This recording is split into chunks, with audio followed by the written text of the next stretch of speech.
Hi hello welcome to post 60. నేను మీ మురళి రాపల్లి. మనం గత కొంతకాలంగా ధర్మ సందేహాలు అదేవిధంగా సనాతన ధర్మం సంబంధించి కొన్ని ఎపిసోడ్స్ చేస్తూనే ఉన్నాం. అయితే సనాతన ధర్మం అనేది ఎంత గొప్పదో చాలామంది వివరిస్తూ ఉన్నారు. అదేవిధంగా మన జీవితాలకి ప్రవచనాలు కానీ గతంలో జరిగిన చరిత్ర కానీ చాలా ఇంపార్టెంట్. మన జీవితాలని ముందుకు తీసుకెళ్ళడానికి ఎంతో ఉపయోగపడతాయి. అటువంటి ప్రవచనకర్తలు వచ్చి మన ముందు నుంచినప్పుడు చాలా అనుమానాలు మనలో ఉంటాయి. నాకైతే చాలా ఉంటాయి. అవన్నిటిని నివృత్తి చేసుకొని తహతహలాడుతాం, ప్రయత్నిస్తూనే ఉంటాం. ఆ క్రమంలోనే ఈరోజు మన స్టూడియోకి ప్రవీణ్ కుమార్ శర్మ గారు అతి చిన్న వయసులోనే ప్రవచనకర్తగా తనకంటూ ఒక సుస్థిరమైనటువంటి స్థానాన్ని ఏర్పరచుకున్నారు. తను చెప్పే మాటలను చాలామంది వింటూ ఉన్నారు. అసలు నాకున్న సందేహాలని తనతో అడిగి నివృత్తి చేసుకోవాలనేది నా ఉద్దేశం. సో మీలో కూడా నాలాగా చాలామంది కొన్ని సందేహాలతో కొట్టుమిట్టాడుతూ ఉంటారు. వాళ్ళు కూడా ఈ ఎపిసోడ్ చూసినట్లయితే క్లియర్గా అర్థమైపోతూ ఉంది. ఇక్కడతో ఆగదు.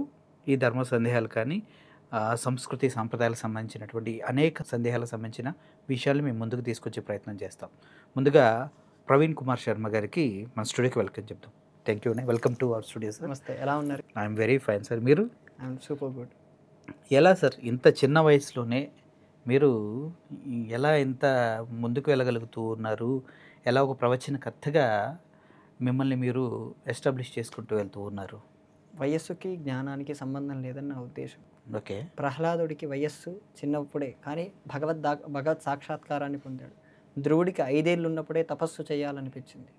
కానీ తర్వాత ఆయన ధ్రువ నక్షత్రంగా ఇప్పటికీ అందరూ చూస్తూ ఉన్నాం ఆయన్ని. అంతటి కీర్తి పొందాడు అంటే అది కేవలం జ్ఞానం వల్లనే సాధ్యం తప్ప వయస్సు వల్ల కాదు. జ్ఞానం ఎలా వస్తుంది గురుగారు? పూర్వజన్మల్లో వాళ్ళు చేసినటువంటి తపస్సులు వారి కర్మలు ఆగిపోవటం వల్ల కానీ వారు చేసినటువంటి పనుల వల్ల కానీ వారికి ఆ శరీరం ఆగిపోతే ఆ జ్ఞానం అక్కడితో ఆగిపోతుంది. వారు చేసినటువంటి తపస్సు అక్కడి వరకు ఉంటుంది. తర్వాత వాళ్ళు శరీరాన్ని పొంది అక్కడి నుంచి మళ్ళీ తపస్సు మొదలు పెడతారు. నేను కూడా నా సాధనల ద్వారా అదే తెలుసుకున్నాను. మనం చేస్తున్నటువంటి సాధన ఈ జన్మ నుంచి వస్తున్నది కాదు, అనేక జన్మల నుంచి వస్తున్నటువంటి సాధనయే. మీరు పునర్జన్మలని మళ్ళీ జన్మించటాలని పూర్తిగా విశ్వసించే వ్యక్తిలా అనిపిస్తున్నారు. భగవద్గీతని చదివినటువంటి ప్రతి ఒక్కరూ విశ్వసిస్తారు. ఎందుకలా? భగవద్గీతలో అలా ఏమన్నా స్పష్టంగా కృష్ణ పరమాత్మయే చెప్తారు. మనం ఎలాగైతే ఈ శరీరం అనేది ఒక వస్త్రం లాంటిది, ఈ బట్టల్ని తీసేసి మళ్ళీ మనం వేరే కొత్త బట్టలను ఎలా ధరిస్తామో ఆత్మ కూడా ఈ శరీరాలను అలా వదిలేసి మరో శరీరాలని స్పష్టంగా ధరిస్తుందని భగవద్గీతలో కృష్ణ పరమాత్మయే చెప్తాడు. ఓకే. మీరు భగవద్గీతని పునర్జన్మల్ని ఇంత గాఢంగా నమ్ముతూ ఉన్నారు కాబట్టి నాది ఒకటే ప్రశ్న. తప్పకుండా. గత జన్మ తాలూకు ఆనవాళ్ళు ఇప్పుడు క్యారీ అవుతూ ఉంటాయి అని చెప్తూ ఉన్నారు కదా. గత జన్మలో మీరు చేసిన సుకృతాలు ఏమైనా ఉంటే అవి ఇప్పుడు మిమ్మల్ని ఒక జ్ఞానవంతులుగా తీర్చిదిద్దుతాయి. కరెక్ట్. గత జన్మలో ఏమైనా తప్పులు చేస్తే అవి ఇప్పుడు వారిపైన కొద్దిగా నెగిటివ్ ప్రభావం చూపిస్తూ ఉంటాయి. అని గత జన్మ తాలూకు కర్మలు మనం అనుభవిస్తూ ఉన్నామంటున్నారు. కానీ ఆ కర్మలు అనేవి గత జన్మలో ఇప్పుడు అనుభవించడం అనేది కాన్సెప్ట్ పైన నాకు చాలా పెద్ద ప్రాబ్లం ఉంది. ఎందుకంటే ఇప్పుడు మీరు మీ ఇంట్లో ఏదైనా చిన్న దొంగతనం చేశారు, అది ఇంట్లో వాళ్ళకి తెలిసింది, వెంటనే దాని తాలూకా శిక్ష వచ్చేయాలి. కానీ నువ్వు జన్మలకి ఎప్పుడో చేసింది మర్చిపోయి మళ్ళీ పుట్టిన తర్వాత మీ పైన కక్ష పట్టినట్టు ఇంకో జన్మలో కూడా నువ్వు అనుభవించాలరా అని ఎందుకంటారు? ఈజీ, చాలా ఈజీ, డెడ్లీయెస్ట్, చాలా ఈజియెస్ట్ ప్రశ్న. ఉదాహరణకు మీరు 5 రూపాయలు పెట్టి లాటరీ కొన్నారు, 1,00,000 మంది కొన్నారు. 1,00,000 మందిలో మీకే ఎందుకు వచ్చింది? Is there any answer? Lottery itself is కాన్సెప్టే అది కదా. అదే, ఆ 1,00,000 మందిలో మీకే ఎందుకు రావాలి? దాని కాన్సెప్ట్ అదే. 1,00,000 మంది కొన్నప్పుడు 99,999 మందిని వదిలేసి why this only choose only one you? అది ఫిజికల్గా జరుగుతుంది అక్కడ. ఒక అర్థమైందండి, ఒక పర్సన్ సెలెక్ట్ చేస్తున్నాడు దాన్ని, అది ఈజీ, అది ఫిజికల్గా జరుగుతుంది. ఆటోమేటిక్ సిస్టమ్ అనుకుందాం. ఉదాహరణకు ఏఐ అనుకుందాం. AI is going to decide ఇదే లాటరీ సిస్టమ్ ని AI is going to decide అనుకుందాం. అప్పుడు ఏఐ ఓన్లీ మిమ్మల్ని ఎందుకు చూస్ చేసుకుంది? ఆ 1,00,000 రూపాయల లాటరీ మీకే వచ్చింది. ఏఐకి ఒక కాన్సెప్ట్ ప్రోగ్రామింగ్ ఉంటుంది, దానికి ఒక ఇంటెలిజెన్స్ సిస్టమ్ ఉంటుంది, దాని ప్రకారం అది సెలెక్ట్ చేస్తుంది, పిక్ చేస్తుంది. ఓకే. భగవంతుడు అనేటువంటి వారు ఏఐ సిస్టమ్ని రూపొందించారు. ఎప్పుడు? చెప్తాను, ఇంకా పూర్తవనివ్వండి. ఓకే. ఆ ఏఐ సిస్టమ్ అనే దాని పేరే కర్మ. కర్మకి దానంతకదే తిరుగుతుంటుంది. మనం చేసినటువంటి పుణ్యం కానీ మనం చేసినటువంటి పాపానికి కానీ భగవంతుడితో సంబంధం లేదు. మనం చేస్తున్న దానికి మనమే ఫలితాన్ని పొందుతాం, మనమే కష్టాన్ని పొందుతాం. మీరు చేసుకున్న దానికి మీరే పొందుతారు తప్ప దేర్ ఇస్ నో, ఆ సిస్టమ్ అంతా భగవంతుడు అలా ఏఐ ద్వారా క్రియేట్ చేశారు. మరి భగవంతుడికి సంబంధం లేదంటాడు, భగవంతుడే ఏ సిస్టమ్ అంటారు?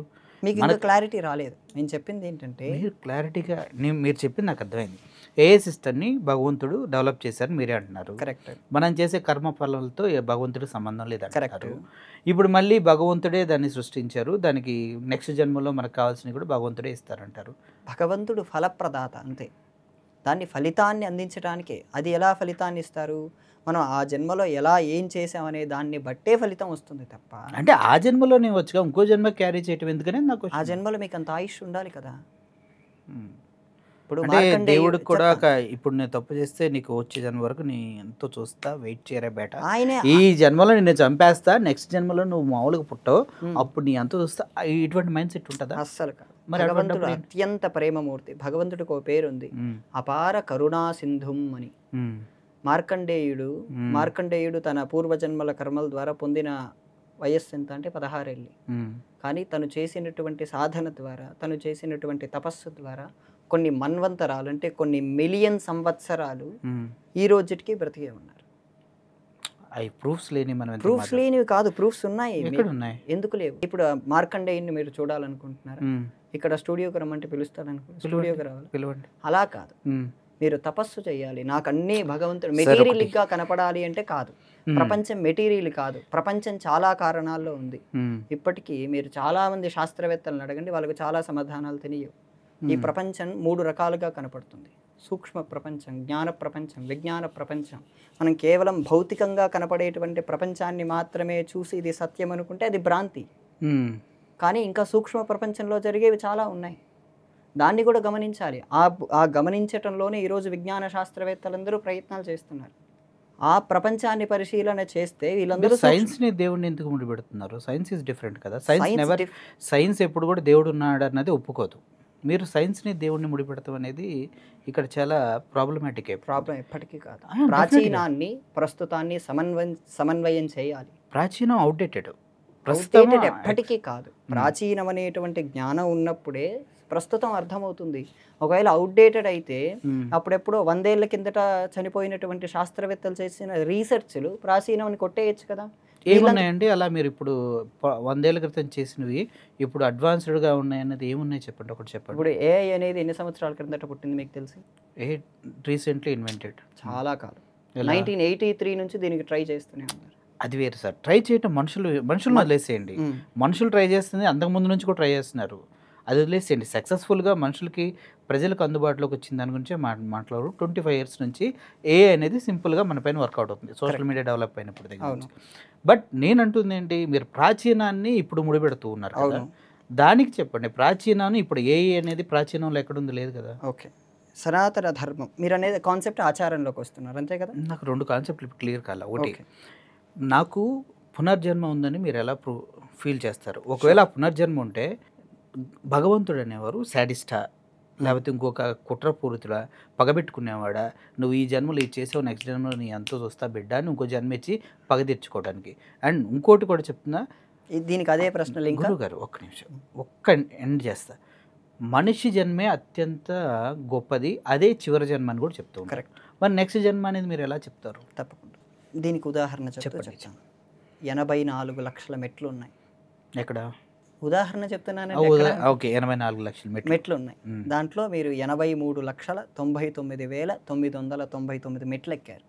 దాంట్లో 84వ లక్ష మెట్టు పేరు మానవ జన్మ. ఓకే, మానవ జన్మ పైకి వెళ్తే మోక్షమే. పైకి వెళ్ళడానికే మనం జ్ఞానాన్ని పట్టుకోవాలి. అర్థమైంది కదా. ఇంకా దాని తర్వాత పట్టుకున్నాం అనుకోండి, అప్పుడు ఆ మానవ జన్మలో ఉన్నప్పుడు తను చేసినటువంటి తప్పుదాలు, తను చేసినటువంటి సుఖాలు, తను చేసినటువంటి పుణ్యాలు అవి ఎక్కడ తీసుకెళ్తాయి? మళ్ళీ ఇంకొక జన్మనైనా ఇస్తాయి, లేదా కిందికైనా ఇస్తాయి. తను మంచే చేసుంటే, తను నిస్వార్థంగా సేవే చేసుంటే తను మోక్షం. నిస్వార్థంగా ఎందుకు సేవ చేయాలి గురుగారు అసలు? ఇప్పుడు రతన్ టాటాని ఈ మాట అడిగితే ఏం చెప్తాడు? ఆయన స్వార్థపరుడు కాదని మనం చెప్పలేం కదా. ఆయన personal life you don't know. నిస్వార్థంగా ఏదో అంటారు. టాటా గ్రూప్లో కూడా మీకు తెలుసా, ఒక ఏదైనా ఇన్సిడెంట్ జరిగింది, దానికి ఇంత అమౌంట్ అని డొనేట్ చేసిన తర్వాత వాళ్ళ ఎంప్లాయీస్ అందరికీ కట్ ఆఫ్ ఉంటుంది. అది స్వార్థంతో కూడా, ఆయన పాకెట్లోంచి డబ్బులు ఇవ్వట్లేదు ఆయన. అవును అవును తెలుసు. కష్టపడిన చాలా మంది సొమ్ము తీసుకెళ్ళి ఇస్తున్నారు. నిస్వార్థం కాదు, స్వార్థమే అది కూడా. సరే, మీ దృష్టిలో స్వార్థమే అనుకుందాం. నిస్వార్థంగా చేసేవాళ్ళు చాలా మంది ఉన్నారు. వాళ్ళందరూ ఎందుకు చేయాలంటే గురుగారు, నేను నిస్వార్థంగా ఎందుకు చేయాలి? మనిషి అనేవాడు వాడు స్వతహాగా దేవుడు ఒక జ్ఞానం ఇచ్చేసి నువ్వు ఇలా బతుకురా అనేసి ఒక డైరెక్షన్ ఇచ్చేసి పంపించిన తర్వాత నువ్వు ఇలాగే ఉండాలి, నువ్వు ఇదే చేయాలి అని రూల్స్ ఎందుకు నాకు అర్థం. ఇప్పుడు మీ ఛానల్ వారు ఈరోజు నన్ను కాంటాక్ట్ అయినప్పుడు, నేను ఈ ఛానల్కి వస్తున్నప్పుడు నాకు 1,00,000 రూపాయలు ఇవ్వాలి అడిగి ఉంటే మీరు నన్ను కాంటాక్ట్ అయ్యేవారు కాదు కదా. అది డిపెండ్స్ అండి మీ పైన మా పైన ఉన్నటువంటి నమ్మకం. నేను అడిగితే మీరు రారేమో, మీరు వస్తే మీ ఈ ప్రోగ్రామ్ టెలికాస్ట్ చేయాలంటే ఇంత ఇవ్వాలి, మిమ్మల్ని ప్రమోట్ చేస్తే నేను అడగొచ్చు కదా. నేను అదే అడగలేదు. విన్ విన్ సిచ్యువేషన్లో ఇద్దరు అదే మ్యూచువల్ అండర్స్టాండింగ్ ఏదైనా జరుగుతుంది. మీరు ఇప్పుడు అర్థం చేసుకోవాల్సింది, నేను మిమ్మల్ని కాంటాక్ట్ అవ్వలేదు. నేను మిమ్మల్ని కాంటాక్ట్ అయితే మీరే కాంటాక్ట్ అయ్యారు కాబట్టి, మీ దగ్గర విషయం ఉంది కాబట్టి మేము కాంటాక్ట్ అయ్యాం. అప్పుడు 1,00,000 రూపాయలు నేను అడగచ్చు. కానీ నేను ఎందుకు నిస్వార్థంగా? మీరు అడగొచ్చు, అడగకుండా కూడా ఉండొచ్చు. దట్ డిపెండ్స్ కదా. అది నా నిస్వార్థం. ఎందుకంటే మీ యాంకర్ మాట్లాడినటువంటి సంస్కారం నాకు నచ్చింది. ఆ సంస్కారంలో నాకు చాలా సౌమ్యత నచ్చింది. ఆ సౌమ్యతలోనే నేను ఇక్కడి వరకు రావాలనిపించింది. సో అది మీ నిస్వార్థం కాదు. అతను మాట్లాడిన విధానం, అతనిలో ఉన్నటువంటి ఇంటెలిజెన్స్ మిమ్మల్ని ఇక్కడ. ఇంటెలిజెన్స్ కాదు, ఇంటెలిజెన్స్ ఎక్కడైనా మా ఇంటి దగ్గర బోలెడ్ ఉంటుంది. అందరు మిమ్మల్ని కాంటాక్ట్ కావలేకపోవచ్చు కదా. ఎందుకు, చాలా మంది అవుతున్నారు. కానీ మిమ్మల్ని ఇక్కడ వరకు తీసుకొచ్చింది ఆయనే కదా. ఆయన ఎప్పటి నుంచి కాంటాక్ట్ అవుతున్నారు తెలుసు. అదే కదా, తన హార్డ్ వర్కే కదా మిమ్మల్ని ఇక్కడ వరకు తీసుకొచ్చి. ఆ హార్డ్ వర్క్లోనూ నిస్వార్థత ఉంది, స్వార్థము ఉంది. ఈ ఛానల్లో నన్ను ఇంటర్వ్యూ చేయాలని, తన ద్వారా దానికి వ్యూస్ రావాలని తన ప్రయత్నం తనది. ఆ ప్రయత్నం నాకు నచ్చి నేను వచ్చాను. నేను నిన్ననే ఆయనకు ఫోన్ చేసింది, నిన్న రాత్రే మాట్లాడాను, ఈరోజు. అవును, చాలా రోజుల నుంచి ఫాలోఅప్ చేస్తున్నారు. మీరు కూడా అవుట్ ఆఫ్ స్టేషన్ అటు ఇటు ఉండి కరెక్ట్గా టైం చూసుకుని వచ్చారు. I know everything. ఎందుకంటే మీ వీడియోస్ అన్ని నేను చూస్తాను, చాలా ఇంటర్వ్యూస్లో చాలా స్పష్టంగా చెప్పగలుగుతారు. అందుకే నేను ఎంత టఫ్ అయినా కూడా మీతో మాట్లాడాలని ఫిక్స్ అయ్యాను. ఇప్పుడు నా డౌట్స్ అవి. ఇప్పుడు నేను నిస్వార్థంగా ఉన్నట్టా లేదా? నేను నిస్వార్థంగా లేనా చెప్పండి. నా స్కెడ్యూల్ ఎంతో బిజీగా ఉన్నా, దసరా కూడా మొన్ననే అయిపోయింది. నేను సాధన నుంచి ఏకాదశి నిన్న ఉదయమే బయటకు వచ్చాను. నేను నిస్వార్థంగా ఉన్నట్టా లేదా? మీరు నిస్వార్థంగా ఉన్నారని మీరు ఫీల్ అవుతున్నారా? మీరు చెప్పండి, నా ఫీలింగ్ అక్కర్లేదు, నా ఫీలింగ్తో సంబంధం. నిస్వార్థంగా నా వైపు నుంచి ఉన్నట్లే నాకు అనిపిస్తుంది. నేను స్వార్థంగా ఉన్నట్లయితే, ఒకవేళ లేదండి ఇంతకుముందు కొన్ని ఛానల్స్ వాళ్ళకు చేశాను, వాళ్ళు దక్షిణగా 3-4 వేలు ఇచ్చారు, మీరు ఏమైనా ఇస్తారా? నేను నా డే వేస్ట్ చేసుకోకుండా ఈ రోజు నుంచి 3-4 గంటల నుంచి ఇక్కడ ఉన్నాను. పొద్దున్న నేను అంతకుముందే 1:30 ముందు నుంచే బయలుదేరాను. ఇప్పుడు మళ్ళీ వెళ్ళాను, నాకు 1:30 పడుతుంది అంటే నా హోల్ డే వేస్ట్ అయినట్టే. దీనికోసం నాకు 3-4 వేలు ఇస్తారా అని నేను ఎప్పుడైనా అడిగినట్టున్నాను? కాదు, అడగలేదు. అంటే ఇది నాకు నిస్వార్థమే కదా. నా హోల్ డే మీకు స్పెండ్ చేశాను. నేను మిగతా ఛానల్స్లోనూ ఎక్కడా డబ్బులు అడగలేదు. మిగతా ఛానల్స్లోనూ ఎక్కడా నేను కేవలం ధర్మమే చెప్తాను, మీరు ధర్మమే అడగండి అని వచ్చేవాడిని. అదే అడుగుతున్నారు, అదే అయిపోయి ఎక్కడ ఏ ఛానల్లోనూ అడగలేదు. ఇది నాకు నిస్వార్థమా కాదా మీ దృష్టిలో? నిస్వార్థమే. ఇప్పుడు నేను నిస్వార్థంగా సేవ చేయటం ద్వారా, ఇది నాకు సేవ కాదు, మీ ద్వారా నాకు దాన్ని ఏమంటారు, ఆదరణ లేకపోతే ఏదో వస్తుంది, అందరికీ తెలుస్తున్నాను. దీని ద్వారా జ్ఞానం తెలుస్తుందన్న స్వార్థం. జ్ఞానం తెలుస్తుందన్న స్వార్థం. ప్రజల్లో ధర్మం ఆచరించేటువంటి వారందరికీ నేను తెలుస్తుందన్న స్వార్థం. ధర్మం, పునర్జన్మ, కర్మ, జ్ఞానము, ఈశ్వరుడు, భక్తి ఇవన్నీ నమ్మే వాళ్ళందరికీ ఈ విషయాలన్నీ అవగాహన అవుతాయన్న ఉద్దేశంలో నేను వస్తున్నా. ఇదే నా స్వార్థం. దీంట్లో స్వార్థం ఉందా, నిస్వార్థం? రెండు ఉన్నాయి కదా. అదే నేనంటున్నాను, నేను చెప్తున్నదే స్వార్థం, దాన్ని నిస్వార్థంగా చూడాలి. ఆ నిస్వార్థంగా చేసేటువంటి సేవ ద్వారా మోక్షాన్ని కూడా పొందొచ్చు. అది అలా ఎందుకు చేయాలి? ఆ రూల్స్ ఎవరు పెట్టారంట నా గురుగారు. నేను ఇప్పుడు మీరు చెప్పింది నాకు అర్థమైంది, క్లియర్గా నాకు అర్థమైంది. కానీ ఈ రూల్స్ ఎవరు పెట్టారు? ఎందుకు ఇవన్నీ ఎవరి మీద రుద్దటానికి ఎవరు పెట్టారు? ఇప్పుడు నీకు ఫ్రీ లైఫ్ ఇచ్చి నీకు ఫ్లైట్ టికెట్ రాసిచ్చా, ఫ్లైట్ టికెట్ వెళ్తున్నావు, నువ్వు ఫ్లైట్ ఎక్కిన తర్వాత నువ్వు నుంచోకూడదు, కూర్చోకూడదు, అటు చూడకూడదు, ఇటు చూడకూడదు, ఈ రూల్స్ పెడతారు. ఎవరు? ఎయిర్లైన్స్ సంబంధించిన వాళ్ళు. బట్ మనది అలా కాదు కదా. దేవుడి దగ్గర నుంచి ఆయన పుట్టించిన వాళ్ళమే కదా మనం పుట్టే ముందు మనకి బ్రహ్మగారు మన తలరాత రాసి పంపిస్తారు కదా. దెన్ అక్కడే రూల్స్ అన్ని ఇంప్లిమెంట్ అయ్యి వస్తాయి. అది నా ఉద్దేశం. ఇప్పుడు మీరు ఫ్లైట్ ఎక్కారు, ఫ్లైట్ ఎగ్జాంపుల్ ఇచ్చారు కాబట్టి ఫ్లైట్లోనే చెప్తాను. ఫ్లైట్ ఎక్కారు, ఫ్లైట్ ఎక్కితే ఖచ్చితంగా సీట్ బెల్ట్ వేసుకోవాలి. వితౌట్ సీట్ బెల్ట్ మీరు బాత్రూమ్కి వెళ్ళి వచ్చినా you must wear seat belt. వాళ్ళు సీట్ బెల్ట్ లేకుండా వాళ్ళు వచ్చి హెచ్చరిస్తారు, ఎవరు? ఎయిర్ హోస్టర్స్ కదా. వేసుకోకుండా వాళ్ళు మనల్ని ఒప్పుకోరు. ఒప్పుకోరు. ఎస్. ఈ లైఫ్లో కూడా కొన్ని నియమాలు, క్రమశిక్షణ, నిబంధనలు అనేవి అవసరం. ఎవరు పెట్టారు? ఎవరి కోసం పెట్టారు? తప్పకుండా చాలా ఈజీ. ఒక మనిషిని తను ప్రగతిని సాధించటం కోసం ముందు ప్రగతి సాధించిన వాళ్ళు నియమంగా బ్రతికారు అంతే. వాళ్ళని చూసి మనుషులు అలా ఏర్పాటు చేసుకున్నారు. దీనికి భగవద్గీతలో ఒక సమాధానం, యద్యదాచరతి శ్రేష్ఠ తత్తదేవేతరో జనః సయత్ ప్రమాణం కురుతే లోకః స్తదనువర్తతే. ఎవరైనా శ్రేష్ఠులైనటువంటి వ్యక్తులు వాళ్ళ జీవితాన్ని ఉత్తమ జీవితంగా, ఆదర్శవంతమైన జీవితాలుగా వాళ్ళు జీవిస్తున్నప్పుడు ప్రజలు దాన్ని అనుసరిస్తారు.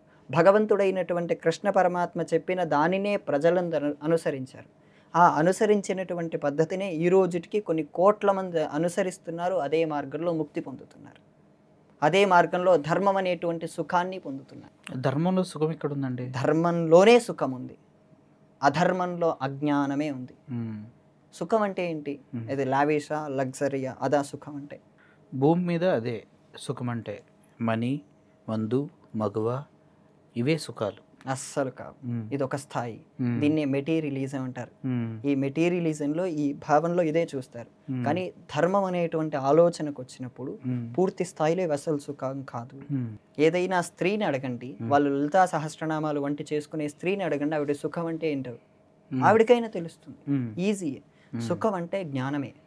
ఆ జ్ఞానం భగవంతుడి ద్వారా పొందటం, ధర్మాన్ని ఆచరిస్తూ ఉండటం. ధర్మం అనే కాన్సెప్టే ఈ భారతదేశపు సంస్కృతిలో లింక్ అయి ఉంది. ఈ సంస్కృతికి ధర్మం అనేటువంటి లింక్ తెగ్గొట్టేసి మనం వేరే విధంగా మెటీరియలిస్టిక్గా జీవించలేము.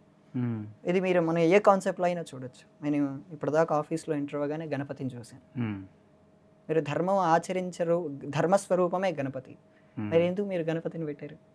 అంటే గణపతిని పెడతాం వెనక అసలు రహస్యం ఏంటంటే, మా చైర్మన్ గారికి గణపతి గారు అంటే ఇష్టం. ఆయన అన్ని బ్రాంచెస్లో గణపతి ఉంటారు. సో అతను నమ్మకాన్ని బట్టి మేము కూడా అతని నమ్మకానికి పోకూడదని పెట్టాం గణపతి. నేను దేవుళ్ళ గురించి కంప్లైంట్ చేయట్లేదు గురుగారు. లేదు లేదు, ఇంకా కాన్సెప్ట్ అక్కడే ఉంది. ఓకే, చెప్పండి. అతడికి గణపతి అంటే ఇష్టం. గణపతి ధర్మస్వరూపుడు. అతడు ఏం చేయాలన్నా గణపతికి నమస్కారం చేసుకునే చేస్తాడు, గణపతి గురించే తెలుసుకొని చేస్తాడు. ఆమె కరెక్ట్.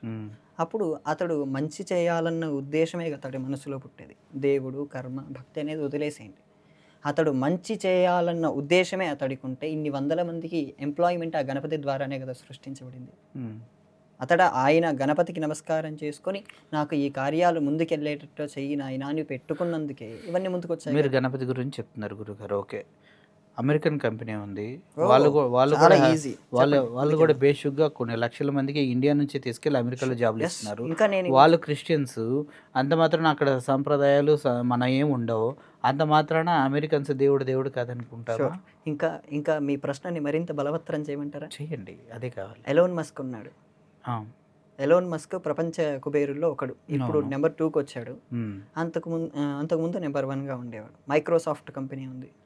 ఆయన ఎప్పుడు సనాతన ధర్మాన్ని నమ్మలేదు, అంటే తెలియదు. ఎలోన్ మస్క్కి సనాతన ధర్మం తెలియదు, గణపతి తెలియదు. వాళ్ళ కంపెనీల్లో ఎక్కడ గణపతి ఉండడు. బహుశా హిందువులు ఉన్న ఆయనకు చెప్పే పరిస్థితి ఉండదు. గణపతి గురించి ఎవరికి తెలియదు. మరి ఎందుకు ఆయన కుబేరుడిగా ఉన్నాడు? నేను ప్రశ్నని బలవత్తరం చేశాను, సమాధానం చెప్తాను. ఇంకా ఐన్స్టీన్ ఉన్నాడు. ఐన్స్టీన్ మహాజ్ఞానవంతుడు. ఆయన బ్రెయిన్ని తీసుకొని ఈరోజు టెస్టులు చేస్తున్నాడు. ప్రశ్నని ఇంకా బలవత్తరం చేస్తున్నాడు. ఐన్స్టీన్ అంత జ్ఞానవంతుడైనా ఏ రోజు సరస్వతీదేవి పూజ చేయలేదు. Correct correct. బిల్ గేట్స్ ఒక్కొక్కరికి ₹1 కోటి ఇచ్చినా ఇంకా ఆయన దగ్గర డబ్బులు ఉంటాయి కదా. ఏ రోజు లక్ష్మీదేవి పూజ చేయలేదు.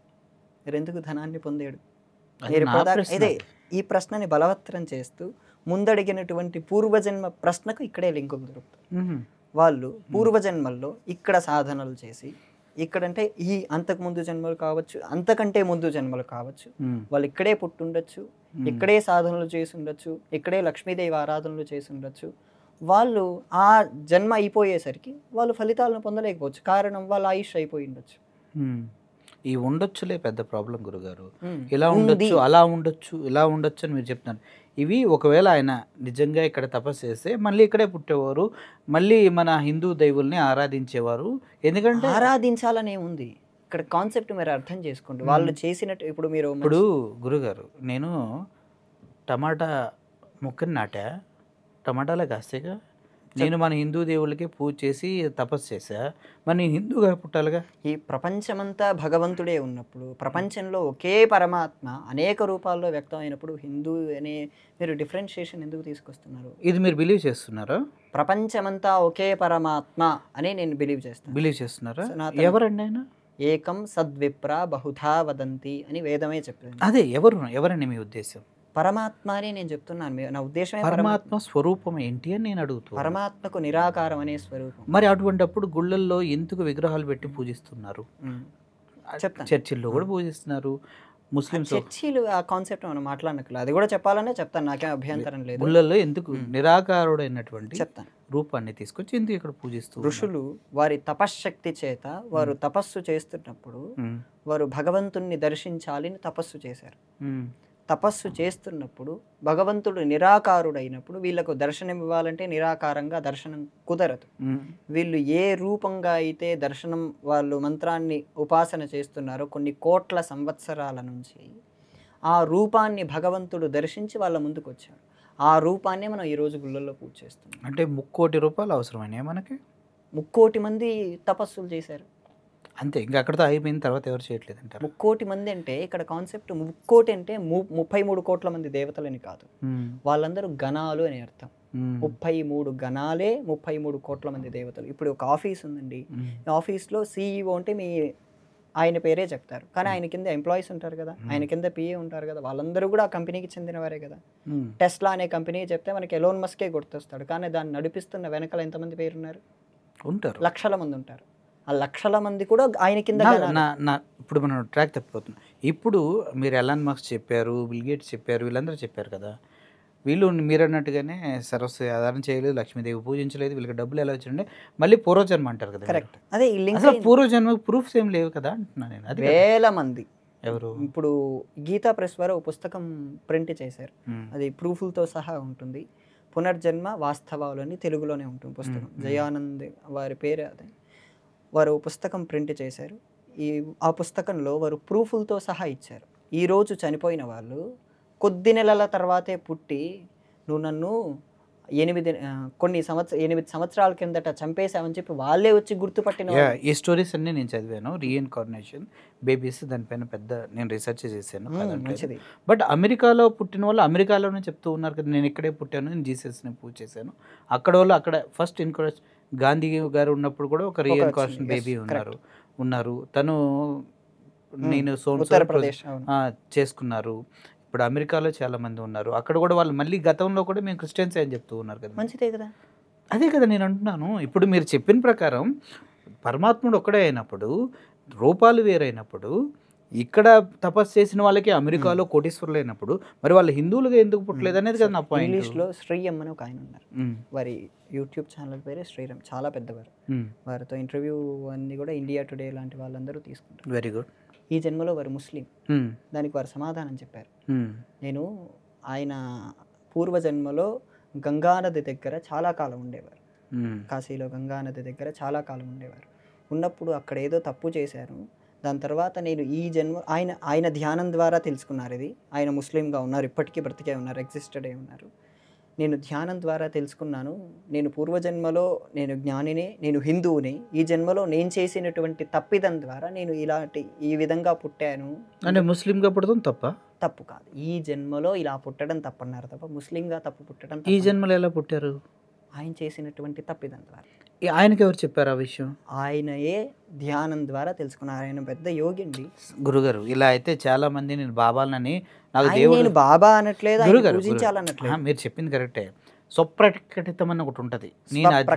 నేను అది ఇదని, నేను బాబాని, నేను దైవ స్వరూపాన్ని అని చెప్పేవాళ్ళు చాలా మంది ఉంటారు. ఇటువంటి స్టోరీలు చాలా ఉంటాయి, నేను చూసాను. అటువంటి వాళ్ళని వాళ్ళు సొంతగా రాసుకునే బయోగ్రఫీలు మనం నమ్మే అవకాశం లేదు. హిస్టారికల్గా మీరు కొన్ని చెప్పారు, అవి నేను యాక్సెప్ట్ చేస్తాను, అక్కడ పుట్టారు ఇక్కడ పుట్టారు అనేది.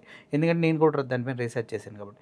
కానీ నేను అడిగిన ప్రశ్న అంటే, ఎక్కడ పుట్టినా ఇక్కడ హిందువుల దేవులను పూజించి వాళ్ళు అమెరికాలో క్రిస్టియన్స్గా ఎందుకు పుట్టాలి, మన దేవుళ్ళు కాకుండా అనేది కదా నా పాయింట్. వాళ్ళు అంతకుముందు కూడా క్రిస్టియన్స్గా అయినొచ్చు కదా. అంటే క్రిస్టియానిటీ ఎప్పటి నుంచో ఉందనేది కదా మీరు నమ్ముతున్నారు? ఎప్పటి నుంచో కాదు, 2000 సంవత్సరాలే. ఆ concept 2020 you just imagine that before Christ after Christ అనేది మన కాల ప్రమాణం. కరెక్ట్. కరెక్టే కదా? అంటే కానీ బిఫోర్ ఇప్పుడు అది క్రైస్ట్ తీసేశారులేండి. ఎవరు తీసేయలేదు సార్. ఏ బుక్స్ నుంచి తీసేశారు చెప్పండి? బుక్స్ నుంచి ఏంటండి, బుక్స్ ప్రతి 5 ఏళ్లకోసారి ఎన్సీఆర్టీసీలో మారుతున్నాయి కదా. మరి భగవద్గీత కూడా అంతే కదా, ఇది హిస్టారికల్ బుక్కే బిఫోర్ కదా. కామన్ ఎరా, ఆఫ్టర్ కామన్ ఎరా అని ఇది మీరు చెప్తున్నారు, మాకు తెలియదు, మా నేను వరకు రాదు. చూపించమంటే చూపిస్తాను. బిఫోర్ కామన్ ఎరా, ఆఫ్టర్ కామన్ ఎరా అదే గురుగారు మీరు చెప్తున్నారు, ఏ బుక్స్ లోంచి కూడా బిఫోర్ క్రైస్ట్ ఆఫ్టర్ క్రైస్ట్ అని తీసేయాలి. మీరు చెప్పేది ఎలా ఉంటుందంటే, చాలా మంది మీలాగే ప్రవచనకర్తలు కావచ్చు, హిందుత్వవాదులు కావచ్చు, బిఫోర్ కామన్ ఎరా ఆఫ్టర్ కామన్ ఎరా అని చెప్తున్నారు. ప్రపంచం మొత్తం మారాలి. అప్పుడు ప్రపంచం మొత్తంలో అన్ని బుక్స్ మారాలి, అందరు నాలెడ్జ్ మారాలి. మన హిందుత్వం, మన సనాతన ధర్మవాదులు ఎవరో తీసుకొచ్చి బిఫోర్ కామన్ ఎరా ఆఫ్టర్ కామన్ ఎరా అని ఒక స్లోగన్ మన దగ్గర. ఆక్స్ఫర్డ్ డిక్షనరీ ఓపెన్ చేయండి, అందులో బిఫోర్ కామన్ ఎరా, ఆఫ్టర్ కామన్ ఎరా కొట్టి చూడండి. ఎప్పటి నుంచి మారింది? 2015 నుంచి. బీసీ ఏసీ లేదు, బీసీఈ బిఫోర్ కామన్ ఎరా, ఆఫ్టర్ కామన్ ఎరా అని మీరు ఒకసారి కొట్టి చూడండి. బిఫోర్ క్రైస్ట్ ఆఫ్టర్ క్రైస్ట్ అనేది తీశారు, తగ్గించారు. ఎందుకు ఏమండి తగ్గించారంటే అప్పుడు మీరు గురుగారు కాదు గురుగారు, ఒక 2000 సంవత్సరాల నుంచి ఒక లైన్లో వెళ్తున్నదని నేను మధ్యలో మన ఇండియాలో ఏదో మార్చారని ప్రపంచం మొత్తం మార్చుతారంటే అది అప్పుడు ఇండియాలో కూడా కొన్ని విధానాలు ఉన్నాయి. శాలివాహన శకం అని, విక్రమ శకం అని, ఇప్పటికే మేము వాడుతున్నాం. ఇంకా కొన్ని వాడతాం. శంకరాచార్య శకం అని, అంటే శంకరాచార్యులు వచ్చినటువంటి తర్వాత నుంచి ధర్మం ఎలా వచ్చింది అని కూడా ఈ స్వరూపాలు చూస్తాం. ఇంకా శ్రీ వైష్ణవులు ఒక స్వరూపాన్ని చూస్తారు, ఈ రామానుజ శకం అని, ఇలాంటివి కొన్ని చూస్తారు.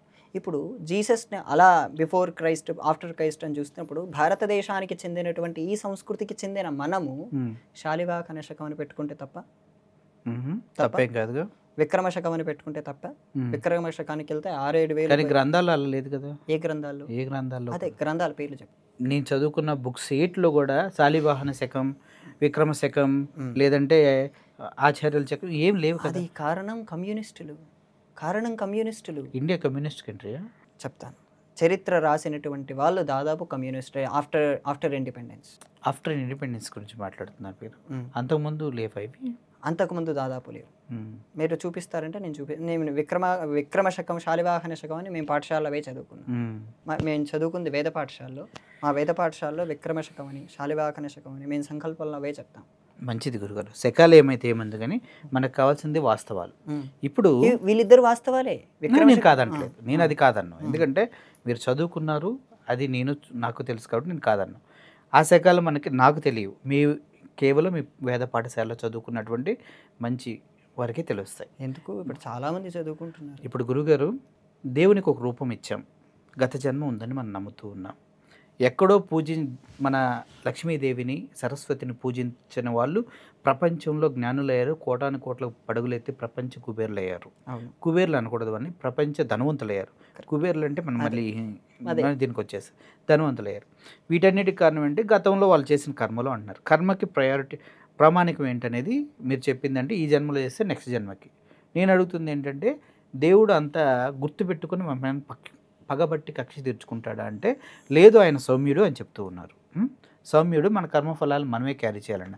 కానీ రాసింది మొత్తం బ్రహ్మ అన్న విషయాన్ని ప్రతి ఒక్కరు మర్చిపోతూ ఉన్నారు. నువ్వు ఇలా బ్రతకాలిరా, నువ్వు ఇప్పుడు చావాలిరా, నీకు ఇదిరా అని రాసింది బ్రహ్మగారు కదా. కాదు, డెస్టినీ ఆఫ్ క్రియేటింగ్ యూర్స్. మనం చేసినటువంటి డెస్టినీయే, మనం చేసినటువంటి కర్మయే బ్రహ్మ రాశాడు అనేటువంటి మాటల్లో మనం ముందుకెళ్తున్నాం. ఇక్కడ బ్రహ్మ రాశాడు అనేటువంటి రాత ఏ శాస్త్రంలో ఉందని మీరు చెప్పగలరు? మనం నోటి మాటగా చెప్పుకుంటున్నాం, మనం బ్రహ్మ రాశాడు, మనకు అలాగే జరుగుతుంది. కానీ మనం చేసినటువంటి తెలుగులో పదం ఉంది, ప్రాప్తం అని. ఆ ప్రాప్తం అద్భుతమైన పదం. మనకు పొందేటువంటి ప్రాప్తం, మనం ఎక్కడున్నా ఎలా ఉన్నా ప్రాప్తం మనం పొందగలం. ఇది నేను ప్రాప్తాన్ని బాగా నమ్ముతాను. దానికి సంబంధించిన 2-3 కథలు కూడా ఉన్నాయి, ఇప్పుడు అవసరం లేదనుకుంటాను. ఇప్పుడు నేను కొంతమంది స్వామీజీలని, గురువులను కలవడానికి వెళ్ళినప్పుడు వారు ప్రతి ఒక్కరిని తాకనివ్వరు. ఎందుకంటారు? ఎవరిని కలిసారు? చాలామంది వెళ్ళగానే కాళ్ళ మీద పడాలని ఒక రూల్. నేను కూడా తాకనివ్వను. ఎందుకు తాకనివ్వరు? సాధారణంగా దీన్ని కొంచెం సైంటిఫిక్గా వివరించవచ్చా? సైంటిఫిక్గా చెప్పండి, ఎలా అయినా పర్లేదు, నాకు క్లారిటీ కావాలండి. ప్రతి మనిషిలోనూ కొన్ని ఆరాలు ఉంటాయి. ఆరా దానికి తెలుగులో కాంతి క్షేత్రము అంటారు. ఆ కాంతి క్షేత్రము వాళ్ళ సాధనల్ని ఇబ్బంది పెడుతుంది. ఉదాహరణకు చెప్తాను. రాళ్ళలోనూ కాంతి క్షేత్రం ఉంటుంది కదా, మైనస్లో ఉంటుంది. ప్రతి అణువులోనూ కాంతి క్షేత్రం ఉంటుంది. వాళ్ళ సాధనలు చేసేటువంటి కాంతి క్షేత్రం చాలా ఉన్నతంగా ఉంటుంది. ఎవరు సాధనలు చేసే సాధన చేసేవారు? ఓకే అండి. వాళ్ళ కాంతి క్షేత్రం, వాళ్ళ ఆరా చాలా ఎక్కువ స్థాయిలో ఉంటుంది. కొంతమంది దగ్గర ఉండేటువంటి నెగిటివ్ ఆరా వాళ్ళని ఇబ్బంది పెడుతుంది. అంటే వాళ్ళ మనసును వాళ్ళు మళ్ళీ సాధన చేసుకునేటప్పుడు మళ్ళీ మనస్సు పక్కకెళ్తుందన్న ఉద్దేశం. అర్థమైంది కదా? నేను జపం చేసుకుంటున్నాను, నేను అంత జపం చేసుకుని బయటకు వచ్చాక ఎవరో కాళ్ళ మీద పడతారు. అంతకు ముందే నేను మళ్ళీ సాయంత్రం మళ్ళీ జపం చేసుకున్నప్పుడు మనసు నిశ్చలంగా ఉండదని. అంత వీకా మనసు మీది?